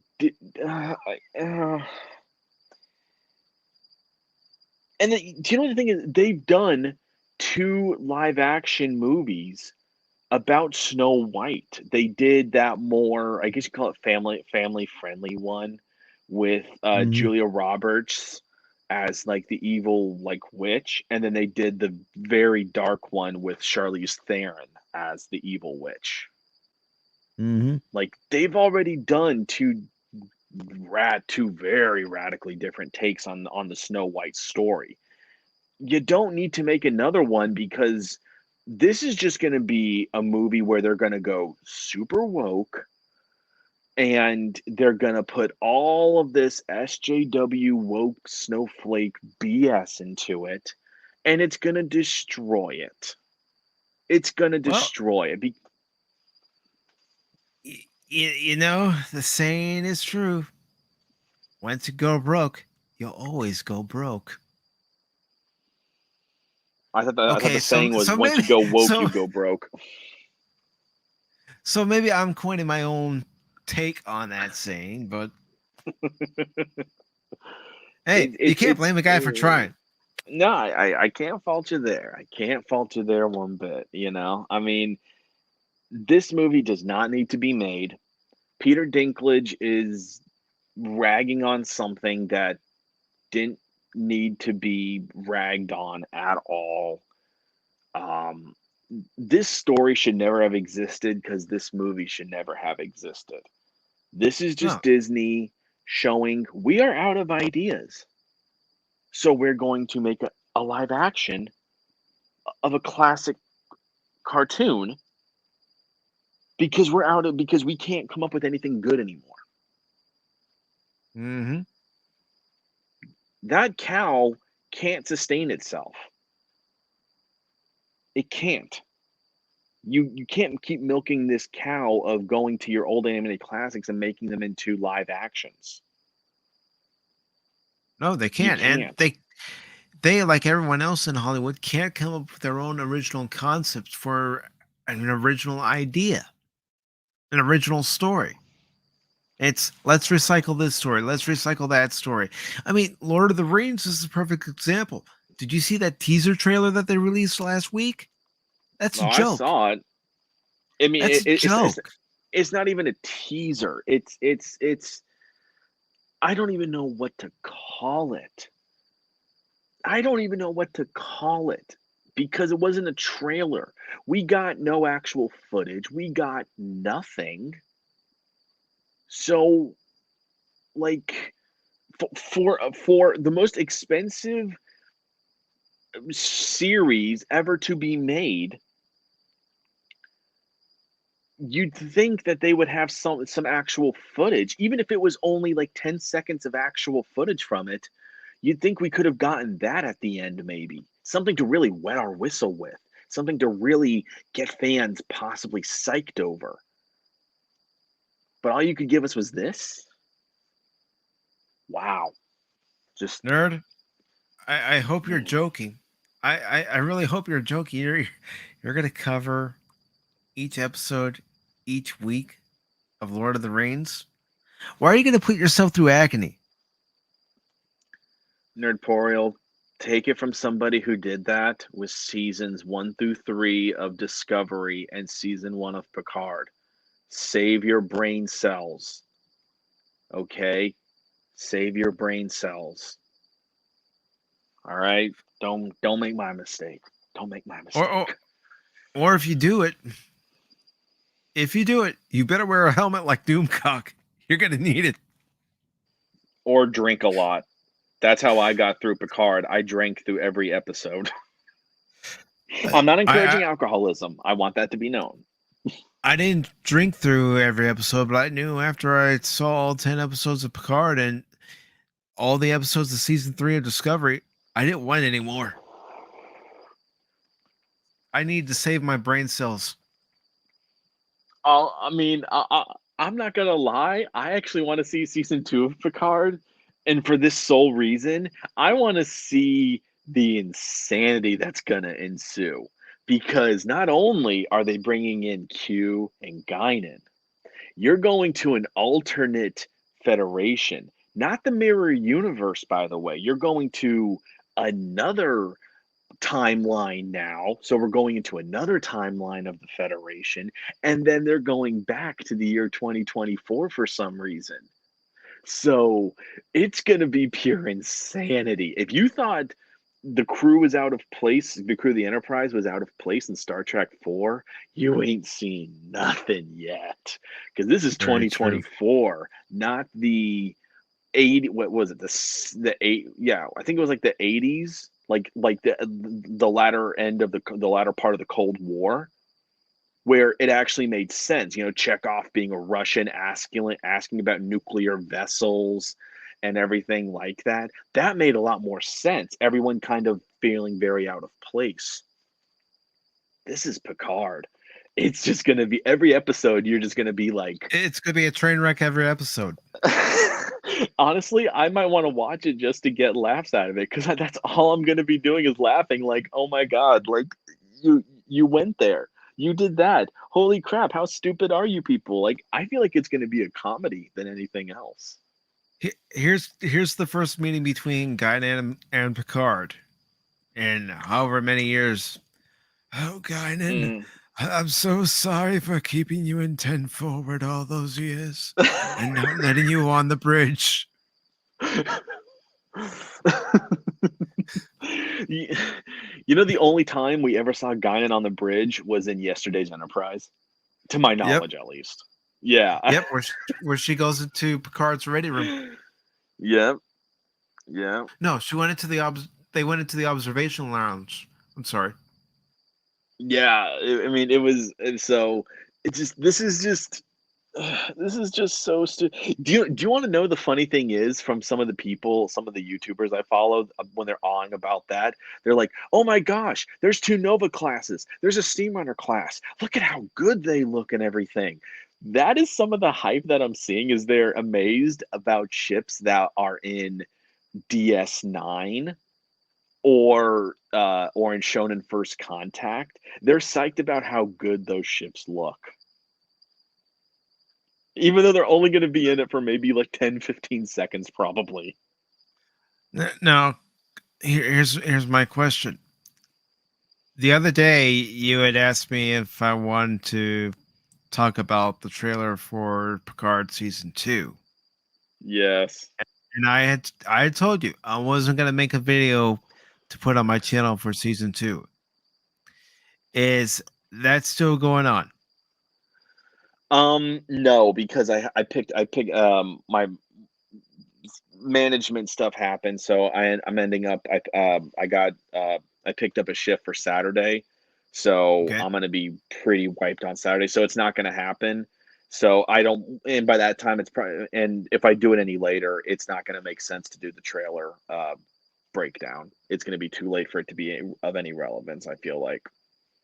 Because nobody's Yeah. talking about the trailer now. Like all the trailer No. breakdown stuff is done pretty much. So Well, I mean, I haven't seen that many videos pop up in my feed of recommended videos covering the trailer for season 2, and I'm taking yeah, I've only seen a that few. as a sign saying that nobody cares about the series. But Nerdportal needs an intervention because he's planning on covering Strange New Worlds. Okay, Strange New Worlds, I will say, is probably the only Trek show that I would pique my curiosity a little, because it's gonna be, I'm curious to see how they're gonna do that. It could be a disaster, but it might not be half bad. I that's the only anomaly where I don't know how it's gonna go. Well, all I'm gonna say, I'm gonna put myself on camera to say it. Oh gosh. So I hope you're watching, nerd. I hope you're still here. If you need a wingman, I'm your guy.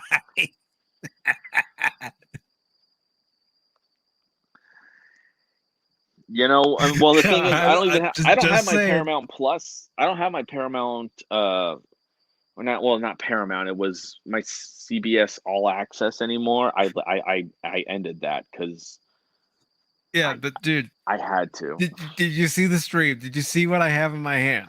I've seen it. I've seen it. I did that. Remember, I did that for season 3 of Look, Discovery look, look. and for Picard. I sat down with about 3 shots per episode, and I sipped on a glass of whiskey every episode because it was the only way I could get through it was by drinking some alcohol, because there's no way I could have done that. It's completely just nothing. I Especially Picard. Dear God, Picard.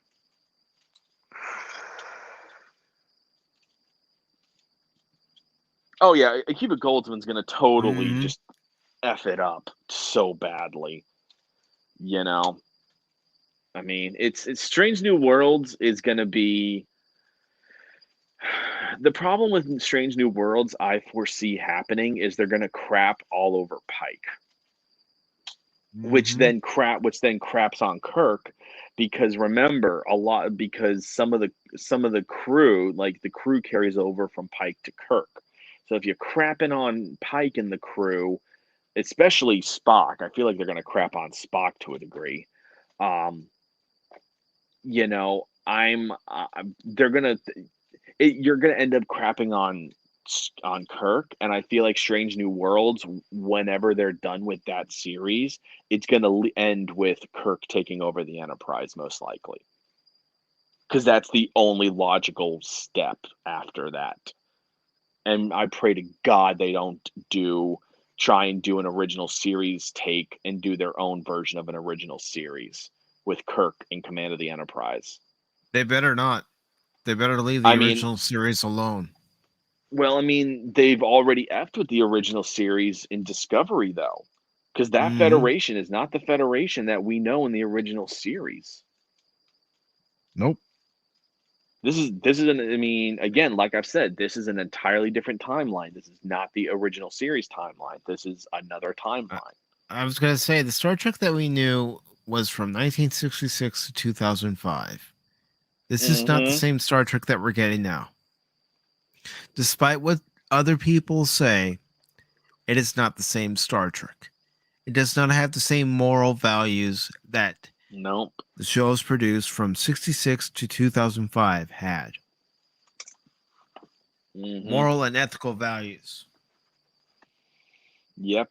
I mean, again, show me any other time in Star Trek that you had Game of Thrones level graphic violence, just fragrantly just throwing out F-bombs and showing rape scenes. Full on sex rape scene. Tell me how that is even Star Trek. That's not. That's Game of Thrones portrayed as Star Trek. That's what that is. And Nerpoil has a question for us. Do we think that they will include Pike's accident in the show? We've already seen it teased in season 2 of Discovery, where they kind of showed it. But do you think they'll actually show it in Strange New Worlds if it actually goes past one season? Well, I honestly, it's going to go. Honestly, I guarantee you they're going to do a season 2, because who in their right mind? Because remember, Discovery is not a cheap show. It's several million an episode, I believe. It's like, I want to say like 2 million an episode, or 2-3 million, something like that, an episode. So it's not a cheap show. So how they're justifying spending all that money on just that, and then I don't know what the budget is per episode for Picard. Strange New Worlds, you got to figure, is probably close to Discovery in terms of the money being spent. Who is actually? I would love to see their viewership numbers, but we know that they won't ever disclose those. We know they won't. Paramount Plus doesn't. Disney doesn't. And we know that when they released season 1 of Discovery on CBS for just the general public to see, it was beaten out by reruns of game shows and The Big Bang Theory. Yep. It was like number 8 or 9 on viewership for its time slot. Because nobody wants to see this version of Star Trek. Nope. Nobody. Nope. It's not. Here's the thing. If they had said this is an alternate reality, I think you probably would have gotten a little bit more grace from Star Trek fans. But when you claim that this is the original timeline that leads up to the original series, that's where you pissed off a lot of Trek fans, because they're like, none of this is Star Trek. None of this. Not only that, but if you look at the bridge, it looks out of place for a ship of that era. Yep, the Klingons all look out of place. The Federation looks all out of place. It doesn't look like the Federation that we know. You know, I mean, Section 31, that again, well, again, going back to season 2 of Discovery, that whole thing should have never happened to begin with. That's not Star Trek at all. Like Section 31 with, you know, a computer virus that wants to become sentient and whatnot. And it's just like, that's not Star Trek at all. Like, that's not what we know. Oh, season 2 of Strange New Worlds is already confirmed? According to the information Nerd was able to find. They haven't even aired Strange New Worlds season 1 yet. Nope. They haven't even aired it to my knowledge. When does that even release? It comes out in May, Strange New Worlds. But here's my question. How can they, confirm a season 2 when Viacom CBS is losing money left and right. Well, that's a very good question. We were asking that. Me, Doomcock, and Gary, and one or two other YouTubers I follow. They were all asking that, saying, we don't know your actual viewership numbers, but we know the show is not cheap to make, and we know that it's behind a paywall. And a lot of Star Trek fans did not want to do it. Although it's funny, in Canada, they have like a space channel, and it was aired there. I knew some people I know over in like the UK, Ireland, and Europe. You could watch it on Netflix. So if you had a Netflix subscription, you could watch it there. In Europe, you could watch it on Amazon Prime. Yep. You know, so it was only for us in the US that it was behind a paywall. So again, we don't know their viewership numbers, but the viewership numbers can't be immensely high. It cannot be. There's no way I'm they can guessing be. maybe 500,000 an episode, maybe. You know, I mean, and the thing is, remember, that's behind a paywall, which means that's just a monthly subscription. If this was on regular TV, you'd be getting all the ad revenue, you'd be getting all sorts of revenue from various other means. So you could, and that was usually how you justified a show, was the viewership, because more people viewing it, meaning you got more ad revenue, you got more stuff like that. If it's behind a paywall, your revenue is limited to what you can use. Mm-hmm. Yep. It's not going to drive more subs, unfortunately, because that's the thing, is Mhm. that it's not worth it to me to get a Paramount Plus subscription. It's not worth it. I see no value in it, because this Trek is not worth me spending, what was it, 10, $15 a month? It wasn't worth Yeah, it. $15 for the commercial-free option. Yeah. So it's not worth it. Now, if they had been giving us good Trek, oh, I'd gladly spend $10 a month to watch every new episode and then rewatch the episodes over and over again because they were good. But not And for this.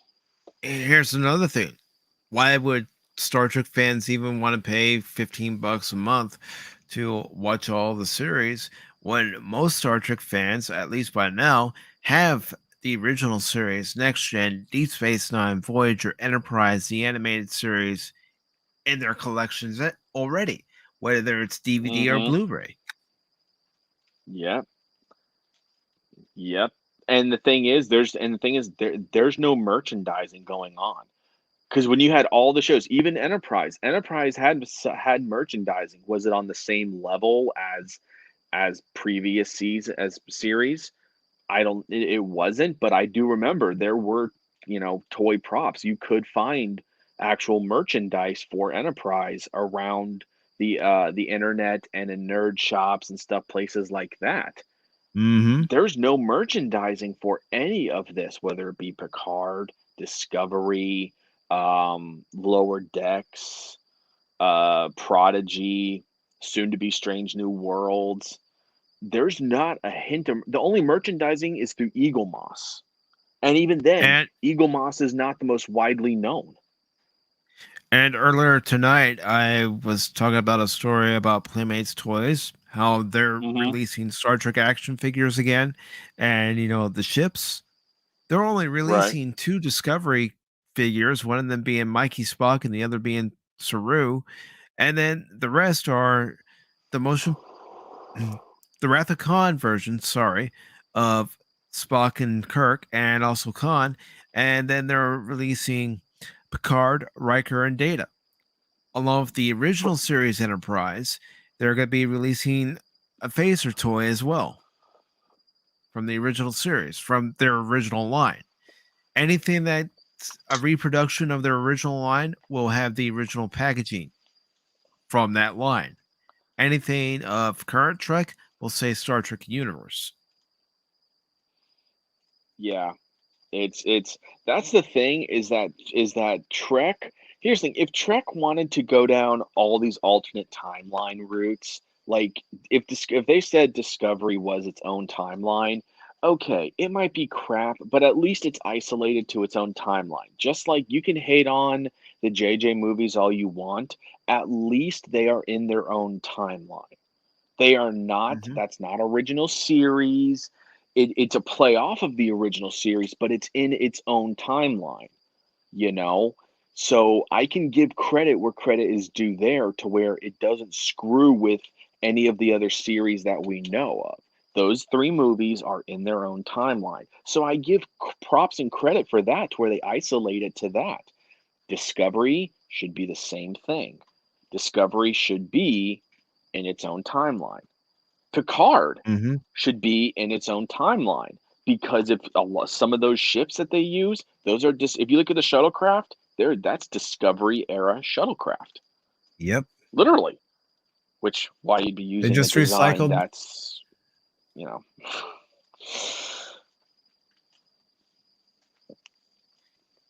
You would. It doesn't make any logical sense, but since when has the Alex Kurtzman era of Star Trek made any sense? well, the moment Alex Kurtzman became the head, became the lead on it, then it made no sense. That's how you knew. Yeah. Well, Les Moonves never should have canceled Enterprise. We should have gotten 7 seasons of Enterprise, and Alex Kurtzman should have never gotten a contract.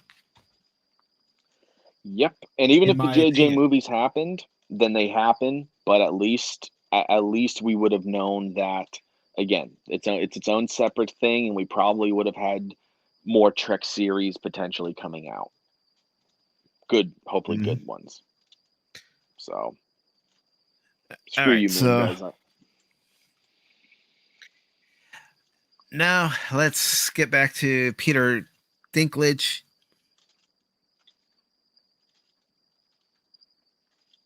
And real quick, Whoopa Troopa says it makes no sense, and it makes no sense either. No, it doesn't. It says Disney responds to Peter Dinklage Snow White live action criticism, and this is exclusive for The Hollywood Reporter. It's by Ryan Parker. It was released yesterday, and it says to avoid reinforcing stereotypes from the original animated film, we are taking a different approach with these 7 characters and have been consulting with members of the dwarfism community, says Disney. Disney on Tuesday responded to recent harsh criticisms made by Peter Dinklage about the upcoming live-action remake of Snow White. The Emmy-winning Game of Thrones star was a guest star on Monday's episode of Mark Maron's WTF podcast, where he blasted the announced film based on the 1937 animated classic. After noting the casting of West Side Story breakout Rachel Zegler, Dinklage told Marin, literally no offense to anyone, but I was a little taken back when they were very proud to cast a Latina actress as Snow White. But you're still telling the story of Snow White and the Seven Dwarfs. Take a step back and look at what you're doing there. It makes no sense to me. You're progressive in one way, but then you're still making the fucking. And this is what he's saying, and I'm going to go ahead and post the link to the article, so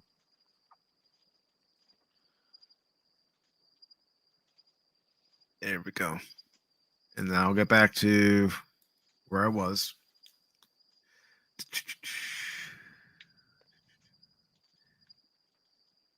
Okay. It makes no sense. You're progressive in one way, but you're still making that fucking backward story about 7 dwarves living in a cave together. What the fuck are you doing, man? Have I done nothing to advance the cause of my soapbox? I guess I'm not loud enough. Dinklage is not involved with the Disney project. And sorry, Peter Dinklage, they didn't live in a cave. They worked in a mine and they went home. Yeah. Didn't you ever listen to the song? Yeah. Didn't you ever watch They, the classic movie? I mean, didn't it just say in the article that he's not connected to the movie? he's not connected to the movie.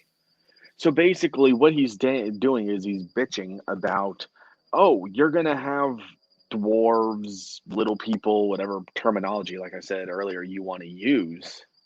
I'm not even connected to this, and I'm offended you're going to use them in the movie.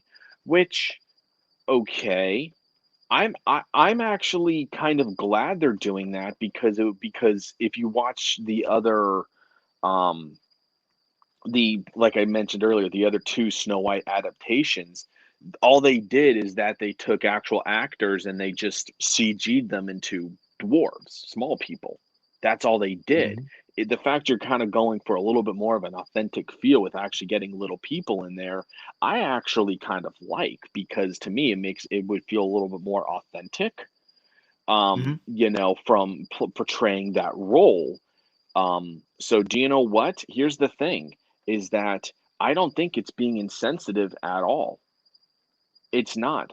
Peter Dinklage, yeah, Game of Thrones made you into this massive star. I mean, you were already in stuff before then, but Game of Thrones elevated Peter Dinklage to a whole new level.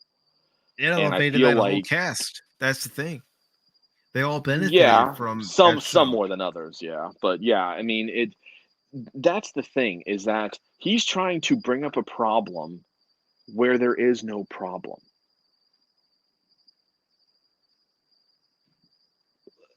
God. That's Hollywood. That's Hollywood nowadays. They like to It's build it, a mountain out of a molehill.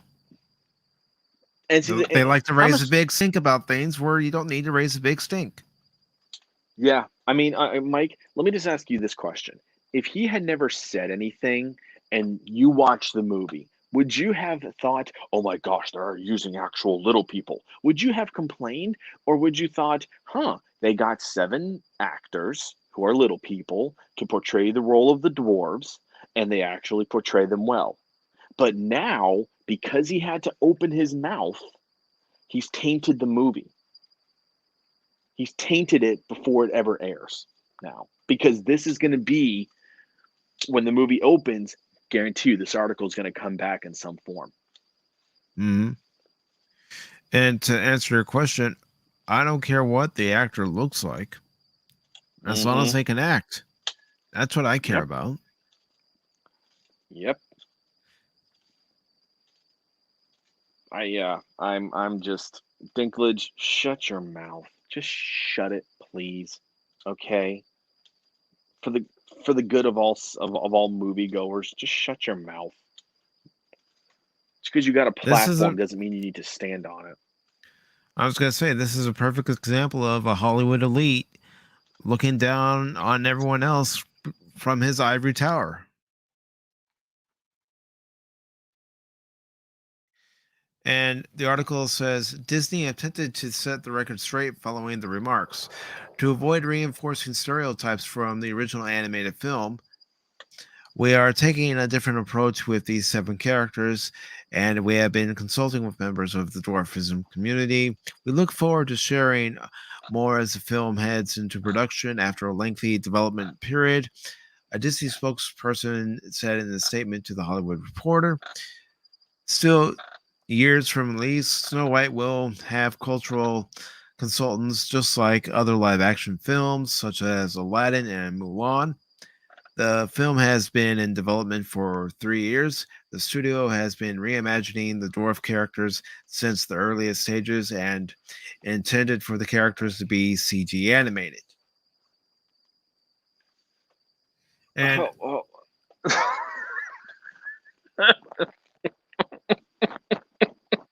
go ahead, go ahead. So, correct me if I'm wrong, but what you just read is that they're having people who have dwarfism play these roles of the dwarves, but they're still going to be CG'd. Did I Yes, hear that correct? you heard it correctly. What? This is a nothing burger. There is nothing Exactly. here to be upset about. The fact that they're actually going out of their way to the dwarfism community to make sure that they don't step on the toes, which I don't see how you'd step on the toes and whatnot. You know, I mean, like Whoopa brought up a great point when he talked about Elf. What was the comment? 2000. Yeah. Whoopa says 2005. He had an entire bit about being short in Elf. I mean, and Peter Dinklage just, he acted all offended. Now, was he actually offended or not? I don't think he was. I genuinely don't. But this is what star power gives you. It gives you to think that your voice carries weight. Well, guess what? Mhm. They're CGing the dwarves anyways. What difference does it make, Peter? It doesn't make a damn bit of difference. It that's just why I'm laughing. This article should have never been written in the first place. Well, that's why I look for articles like this to discuss, have some discourse. This is Because of comedy how to me at this ridiculous it point. is, how stupid it is. Oh my gosh.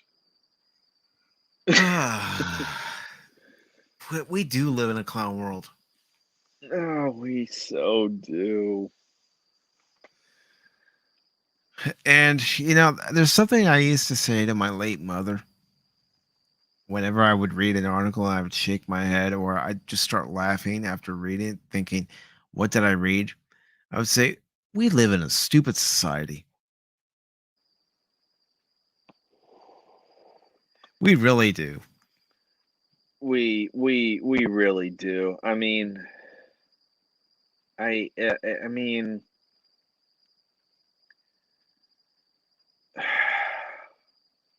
you're Hollywood makes no, they turn nothing. They turn potholes into molehills. Like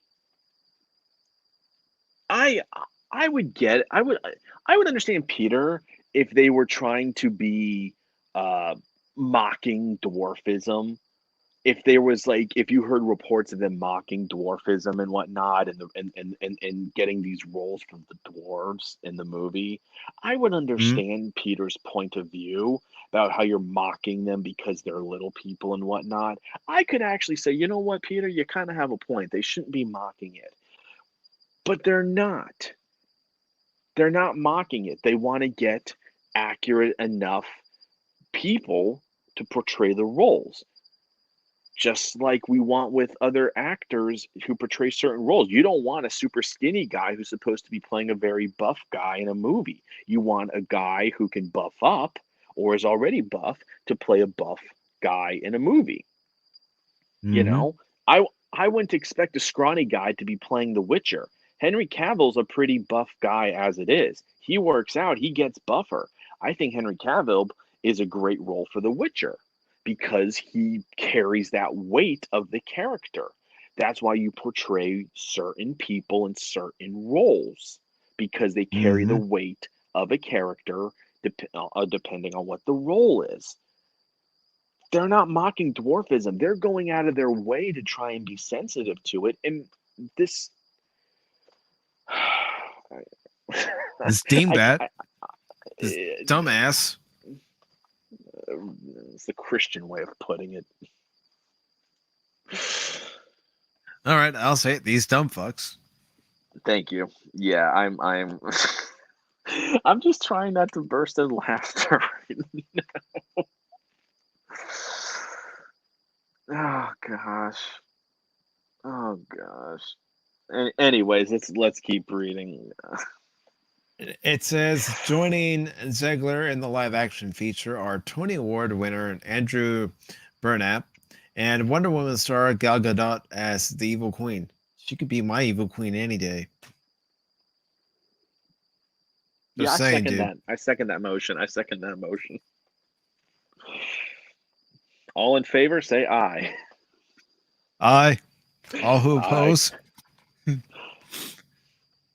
I hear crickets. Okay, motion carries. Anyways, it says Mark Webb is directing the retelling Mark Platt and the Oscar-nominated producer who worked on the live-action rendition of The Little Mermaid for the studio is producing. Yeah. You know, with everything else going on in the world, this is what Hollywood's worried about. Mm-hmm. It just shows that they don't live in normal society. No, they don't. They don't. You know, I mean, I remember. Do you remember? Like it was a while back. I want to say it was a good 7, 8 years ago. Do you remember when there was that massive like avocado shortage and whatnot, and people were starting Mm-hmm. to lose their minds? I remember. I'm trying to remember the actor's name. Um, it's gonna bug me. Let me look him up. Let me look him up quick. Give me 1 second. Let me pull up. What has he been in? And I can look at. Did you ever see Parks and Rec? Yeah. He was the guy who came in and ended up taking over like management role. Him and him and the younger dude came in and they were like from the state and they came to do an audit, but they ended up like taking on roles there at City Hall. Mm-hmm. Yeah, I can't. Yeah, that guy. I can't. I'm going blank on his name. Parks and Rec. It was Rob Lowe. I remember somebody asked Rob Lowe's opinion about, oh, Rob Lowe, what do you think of this avocado shortage? He's like, you know, I need to have my avocado toast every day. It's very important to me that I have my avocado toast every day. That was his big concern. It wasn't, you know what, we need to find, we need to encourage, avocado growing here in America, or we need to find ways of getting this shortage dealt with quickly, or anything possibly that could have been even a remote hint of a solution. No, it was, man, I hope they don't run out of avocados. I really need my avocado toast. That was his big concern. Again, that tells you what kind of world they live in. They live in that bubble. Mm-hmm. That's why there's very few Hollywood people I ever take seriously. The one who I do take seriously is Keanu Reeves, because that man is is a great actor. B, he's an incredible person. He takes like, a guy who's been in many big Wait, name movies. you forgot C. He's a wild stallion. Oh God.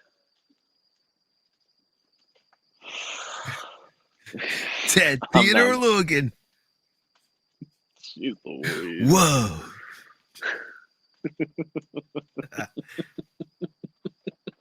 Don't you love being on my streams?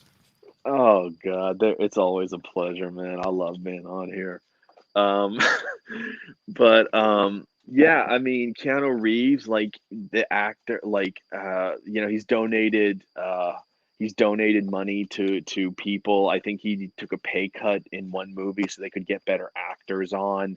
He's like he like what I don't know if he still lives in New York, but like in New York, there's video of him just riding the subway in just like jeans, a t-shirt, and like a jacket, just like this is Keanu Reeves, a big name movie star, and he's just riding the subway like it's no big deal, just listening to his music and his earbuds and whatnot. Like this is a guy who, when I see interviews with, he just seems like a very humble, down to earth kind of dude. Like I Mm-hmm. don't get like he's this Hollywood bigwig who's all stuck up and whatnot. Chris Pratt.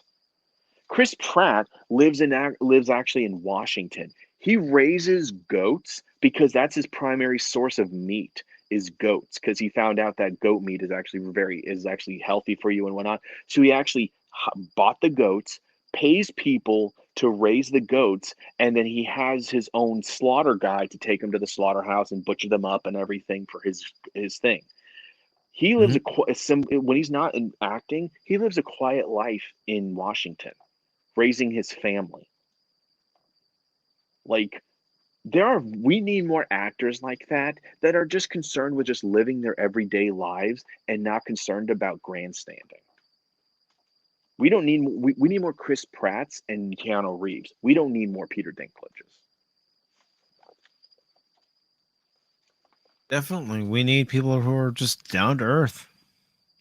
Mm-hmm. But again, I'm just dropping some common sense nukes here, so what would I know? Oh, you are CSA, Common Sense America. Trying to keep common sense alive, it seems like at this point. At this point, it's on life support. Well, it'll be on life support as long as I draw breath, so let's get it back into the world, and maybe we can actually start not wanting to gouge our eyes out and pour bleach into our eye sockets. Don't tell me you're going to be like Charleston Heston and the Planet of the Apes going, "You maniacs! You blew it up!" I mean, if you ever see video of me doing that, it'll be like me not showering, not after like I would not have showered for like a year, and I would have looked like a deranged homeless man, just like naked with a sign. Like that's at that point, I'm just like screaming that.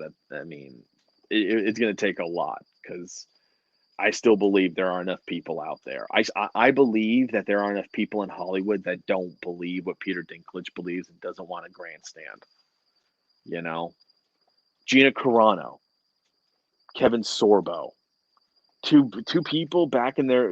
Kevin Sorbo back in the day, he was a big name.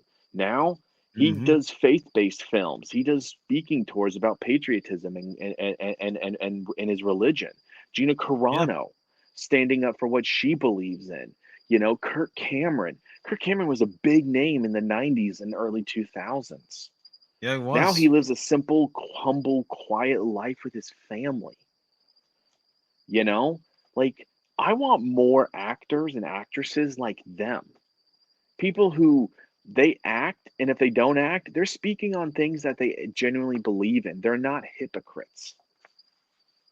That's what Hollywood should aspire to be like. Do you remember back in the day? Go back to the 50s and the 60s and even the 70s to a degree. All those actors and actresses, they didn't stand on these high, mighty pulpits. You don't hear speeches of Gene Kelly on these major issues. Gene Kelly acted. He was a damn good actor, put out many good movies. Frank Sinatra, these guys were the epitome of Hollywood back in the day. And they might have said stuff, but I guarantee you'd have to dig pretty damn hard to find it. Nowadays, actors and actresses, they're just so concerned about me, I. That's all they care about. Self-centered, self-absorbed. No, it's fine, brother. They're self-centered, self-absorbed pieces of shit. I'm coming out and saying it. In my opinion, that's what they are. Yeah.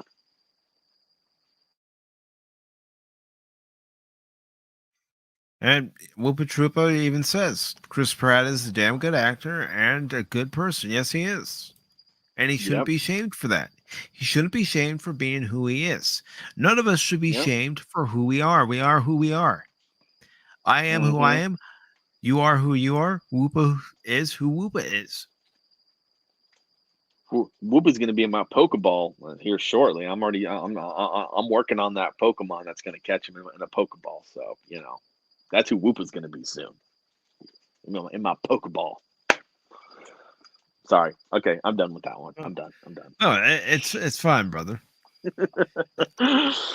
But yeah, like you be you. You be your authentic you. Mike be authentic. Nortorial be authentic. Whoopa be authentic. Spock be authentic. Everyone in the chat be Alan Copeland. Everybody be your authentic self. Because here's the thing: if your authentic self is a genuinely good person, people will be drawn to that in some way, shape, or form. It might not be on a massive scale, but people will be drawn to it if you're your genuine, authentic self. If you're putting on a front, people will see through that. they're going to see through it. Maybe not initially, but once they do, they're going to feel cheated and deceived. Yep. Be real. And I'm myself. I'm not Yeah. changing. You know, every Tuesday we have Tuesday Night Trek over on the Star Wars Guys channel. I told Paul Monday I wasn't going to be on last night's show. One reason was because yesterday was the 1 year anniversary of my mom passing away. And the other reason was Monday I found out that two people, one I used to work with and one was my customer, had passed away. So I wasn't feeling in the mood to do any streaming yesterday because I felt if I went on there, I'd just be giving people a front, pretending that everything is all right, even though inside it wasn't. Inside I wasn't feeling up to it, and I wasn't going to do that to people. I wasn't going to do that to Paul or anyone else. Yeah. Yeah, I mean that's that's how it should be, and that's why I'm drawn to YouTubers who are their genuine, authentic self. Some have personas, yes, but even in those personas that they'll put on, they are still their authentic, genuine self, even behind a persona. Like I'm, Doomcock. I'm I don't sorry think for Doom. I'm sorry for laughing, but Yep, I saw that. I saw that. It's okay. It's okay. Do you know what? I'm gonna buy. I'm gonna buy that game, man. I'm gonna buy that game, and I'm gonna catch me a Woopa in that game.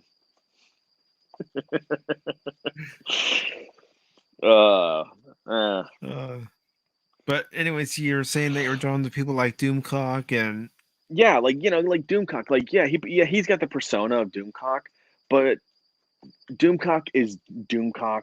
He is his authentic, genuine self. I don't feel like Doomcock has to hype himself up to be somebody who he's not. I feel like when Doomcock says, "Hey, you know what? Last Jedi was trash." I don't think Doomcock's saying that just to get clicks. I think he's saying that because he genuinely believes it and people are drawn to what he's saying because he's being authentic. Same with Gary, same with Jeremy. You can hate Gary and not agree with him, but Gary is authentic. He's not he's corrected himself. He said I was wrong on this area and whatnot, or he's been vindicated at times. Jeremy Geeks and Gamers, Critical Drinker, Mauler. They are their authentic selves. They don't bullshit themselves to get the viewership they have. Be real. Mike's real. I'm real, and Mike's going to kill it.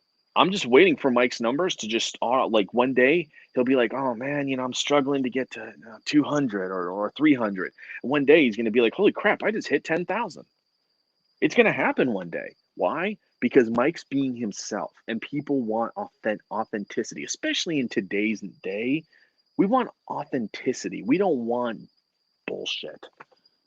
You know, that's what you get when you watch politicians. That's what you get when you watch other stuff.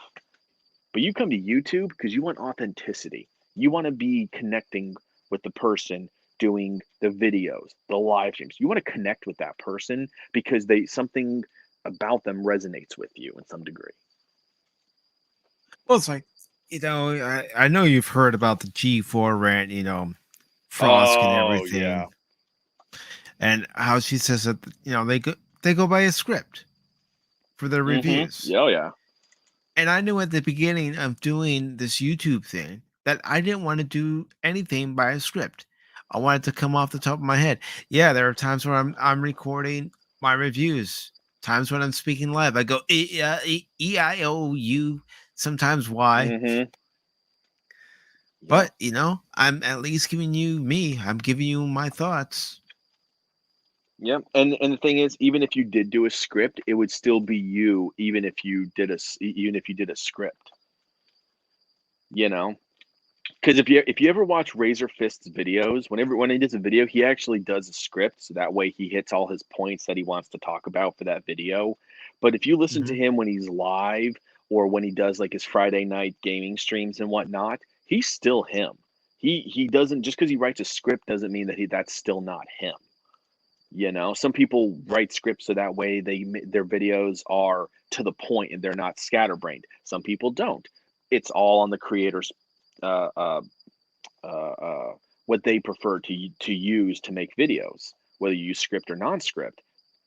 Mhm. You know, and that's one thing I love about Mike and your channel is that you're authentic, you're real. You're gonna call it like it is. If you say this smells like BS, you're gonna say it smells like BS. Not because you think it'll get you clicks, but because you think it smells like that. So you're gonna call that out. And I do. I mean, I'll admit, this last episode of the Book of Boba Fett, I loved it. And in my rating scale, it's a 4.5 out of 5. Why is it not a 5? Because I did notice some flaws. Right. They weren't major flaws, but there was some flaws. So that's what held it back from getting a 5 out of 5. Right. And whenever I'm looking at something, I'm giving you my perspective. I'm Mm-hmm. looking at it from my point of view. You know, Peacemaker. I'm trying to get into that show. And I've reviewed 4 episodes so far. Actually, I've done quick takes. Instead of me going and during the review, I just give you my quick take on the episode, you know, quick rundown of what happened, and then I say what I thought of it at the end, if I remember to do it. Sometimes I just say, and that was Peacemaker. But I want to give you my opinion on the show. Is it something I would recommend to everybody? No, because some people might not like it for its grotesque violence. Some might not like it for the nudity that's in it. And yes, there is Mm-hmm. nudity. I mean, I want to see it because I'm just I didn't see the Suicide Squad movie that had Peacemaker in it. I want to. I haven't seen it yet. Um, but I mean, I would watch Peacemaker just because I'm just curious for anything else. I might hate it. I might love it. I might be in between. I won't know until I watch it. Hmm. So, you know, and it's like that with other shows. Game of Thrones, total curiosity, you know? But if I told somebody my opinion about Game of Thrones as I watched that series develop, it was my honest opinion. It wasn't trying to impress somebody, you know? So, If you watch any of my reviews of Discovery that I did, there are some where I'm cursing because it's exactly how I felt after watching the episode. I felt it was bullshit.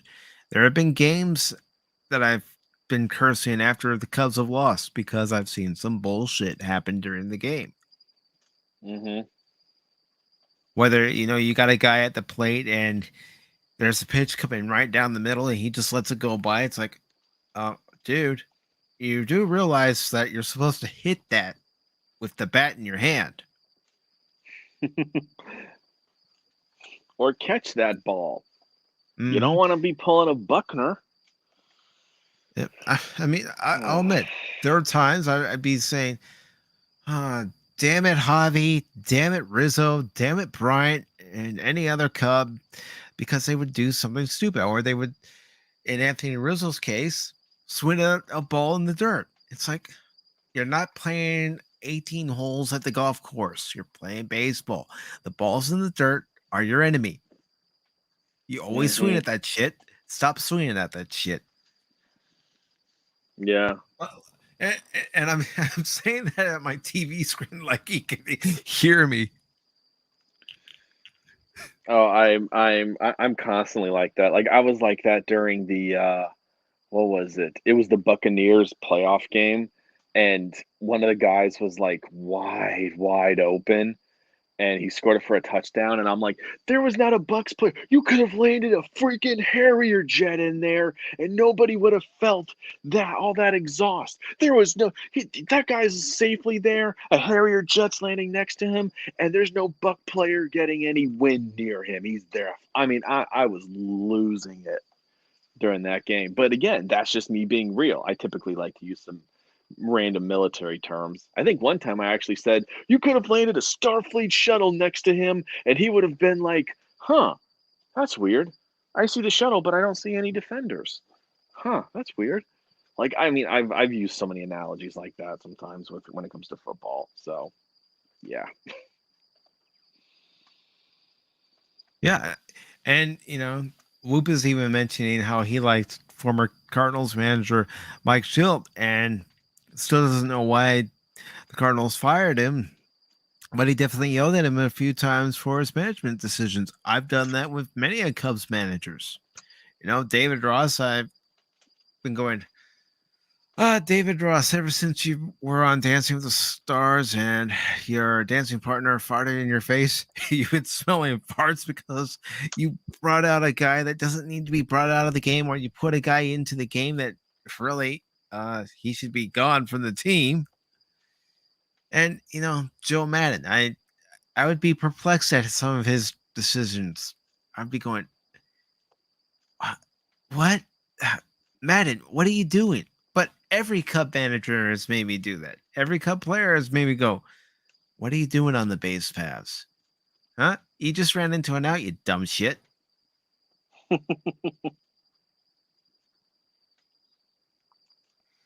Yeah, it's just yeah. I mean, it's that I think that's why all these creators are growing the way they're growing. Mm-hmm. Whether you're a big timer like Critical Drinker, Doomcock, Gary, Jeremy, you're growing like them, or you're a small timer, like Mike. Everyone's growing. I mean, because and that's the thing, is that authenticity is the key. And going back to the story originally, the whole Peter thing, Peter Dinklage is not being original. He's not being authentic. He's grandstanding about something that has no reason to be grandstanded on. He's not saying, you know what, I'm glad that you guys are doing this. Just make sure that you don't mock, people who have dwarfism. If he was Mm-hmm. saying something like that, I'd say, you know what, Peter, I agree with you. I agree with you. Yeah, yeah, good that they're actually getting people who have dwarfism in the movie, and I don't think they should mock them. They shouldn't mock them in any way in terms of the way that they're portrayed in the movie. I would agree with you there. We have common ground there. I don't think you should mock somebody who has dwarfism in a movie in any way, you Mm. know. But he's not doing that. He's just saying, I think it's stupid that you're using anybody who has dwarfism in this movie. Which, again, like, you were okay getting mocked in Elf, and I'm pretty sure you didn't raise stink about that. Pirates of the Caribbean, there's that one guy who's kind of like the sharpshooter, and and that one actor, he's got dwarfism. And Mm-hmm. there was always the little funny roles where he would shoot like a big blunderbuss and go flying back. And people thought it was funny because it's this little guy holding up a massive blunderbuss and everything. But do you know what? Nobody was laughing at him because he was a little person. They were laughing because it was a funny moment. It would have been funny Mm-hmm. if it was a big guy doing the same thing. It just happened to be a little dude. But do you know what? That little dude was a badass character in the Pirates of the Caribbean trilogy. Yeah. He had like he was like the one guy who was like, he might be tiny, but that dude will put up a fight. You don't want to piss him off. Like he had a certain air about him, you know.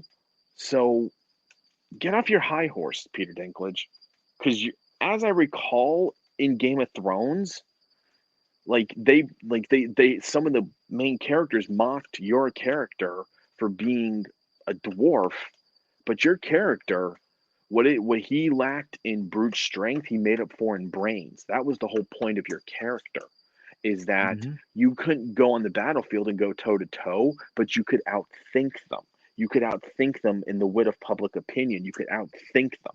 So you Yep. flexed a different muscle, Peter Dinklage, in your role.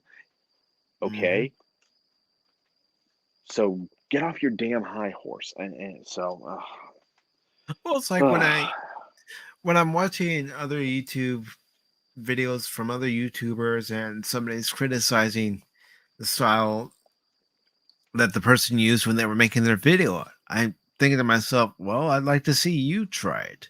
It's not easy mhm. to edit a video and try to get the right scene in your video and make sure that you're saying the right thing to get across the message that you're trying to get across as to how you felt about the episode of a TV show or movie. It's not. Mm-hmm. And if I told you guys how many times I've had to re-record my reviews, you'd be going, really?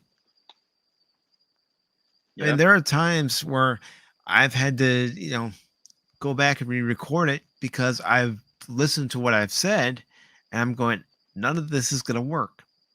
Or there are times where I just, keep it recording. I start and then I stop because I'm thinking about something else that I want to say. So I start over again and I keep going until I find something that's working. Right. You know. And sometimes I'll even try saying things a different way, use a different tone of my voice, use a different inflection. Yeah. I And, mean, I'll play it back and go, that doesn't quite work. So go back to the drawing board.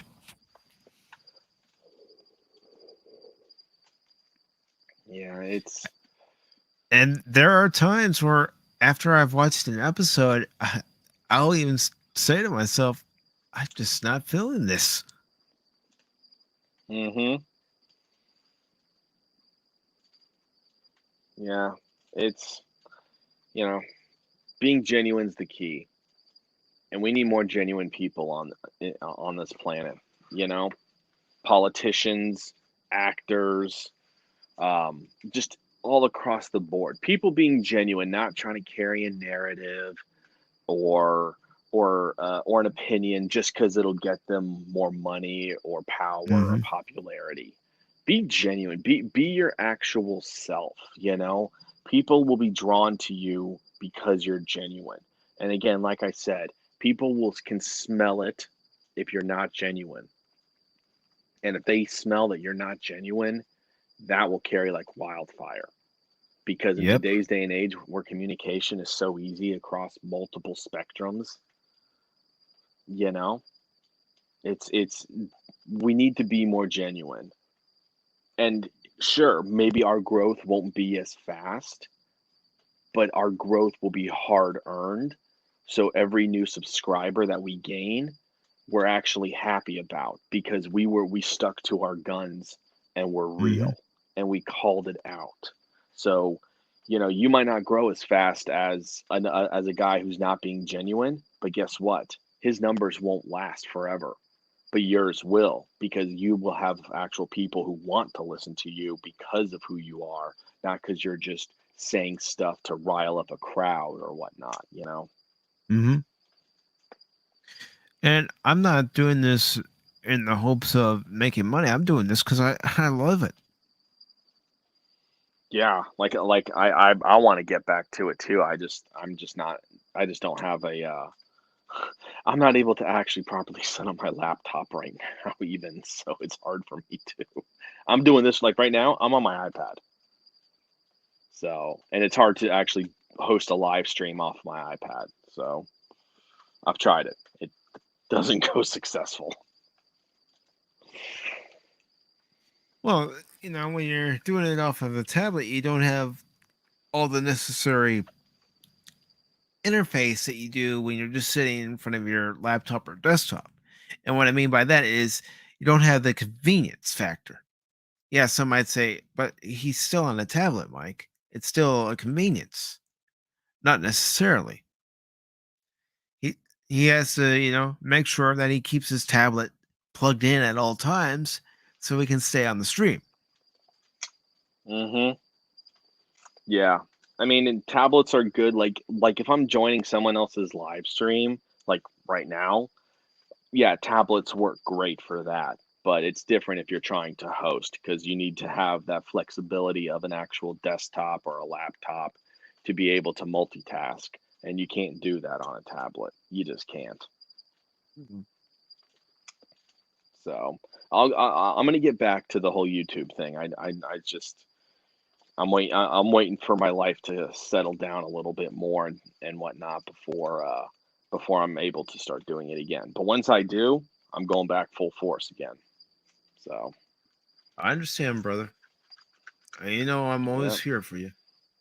I know, and get you, Nerdporial, Spock, and maybe others who I'll meet down the road too on, and I've already got several video ideas and live stream ideas. I'm just waiting for, like I said, to get the right setting to where I can actually start doing it again. So, but once that happens, I'll definitely invite you on for sure.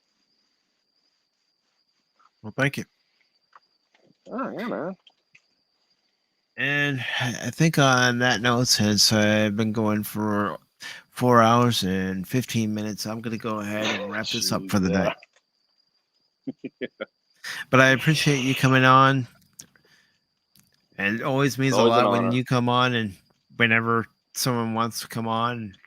And that's the thing about Pop Talk. And I want it to be a thing, and I've always wanted it to be a thing where people can come on and discuss these topics with me. It's like, 2 weeks ago when I had Pacific414 friends. And, just had random people come on and talking about random topics, just having a community session, in other words. I really enjoyed that. Because we could talk about multiple topics instead of one specific topic. And, it was one of those things, even if I knew nothing about what someone else was talking about, I was still interested enough to listen and hear what they had to say about it. Yeah. I mean, that's the beauty of getting other people on with your live streams. I get it. Some people don't want to do that and whatnot, but I've always found it enjoyable when you have at least one other person on, because it's always a new take, a perspective, something on a topic that maybe you never thought of, or reinforces it in a different way that maybe you can't articulate as well, but they can, and it just reinforces it. I mean, it's always more fun with the right people. Yeah, because I honestly feel this way, and I'm sure my subscribers feel this way too. They don't always want to hear my take on it. They want to hear someone else's take bouncing off of me. Because maybe they'll have something to say, and they'll be looking at it from a completely different view that I'm not even considering. Yeah. It's happened. It's happened many a times in my life where someone is talking to me about something and they bring it up in a perspective that I'm not even considering. Yeah. Which makes the stream even better. Yeah. I'm with you there. With that being said, I want to thank everybody who came by the stream tonight. I want to thank Woopa Troopa. I also want to thank Spock's Friday Nights. And of course, I want to thank the Nerdporial Life Form. Thank you very much. I also want to thank Jake D for stopping by. I also want to thank Courtney. Let me find her real quick so I can highlight her. There we are. It's Courtney's Fellowship of Oddballs. I want to thank you for stopping by, Courtney. Thank you. And of course, I want to thank you, the Smoking Patriot. Always appreciate it. Always an honor. Thank you, my friend. Previously mentioned Spock. And I know I saw Alan Copeland in here.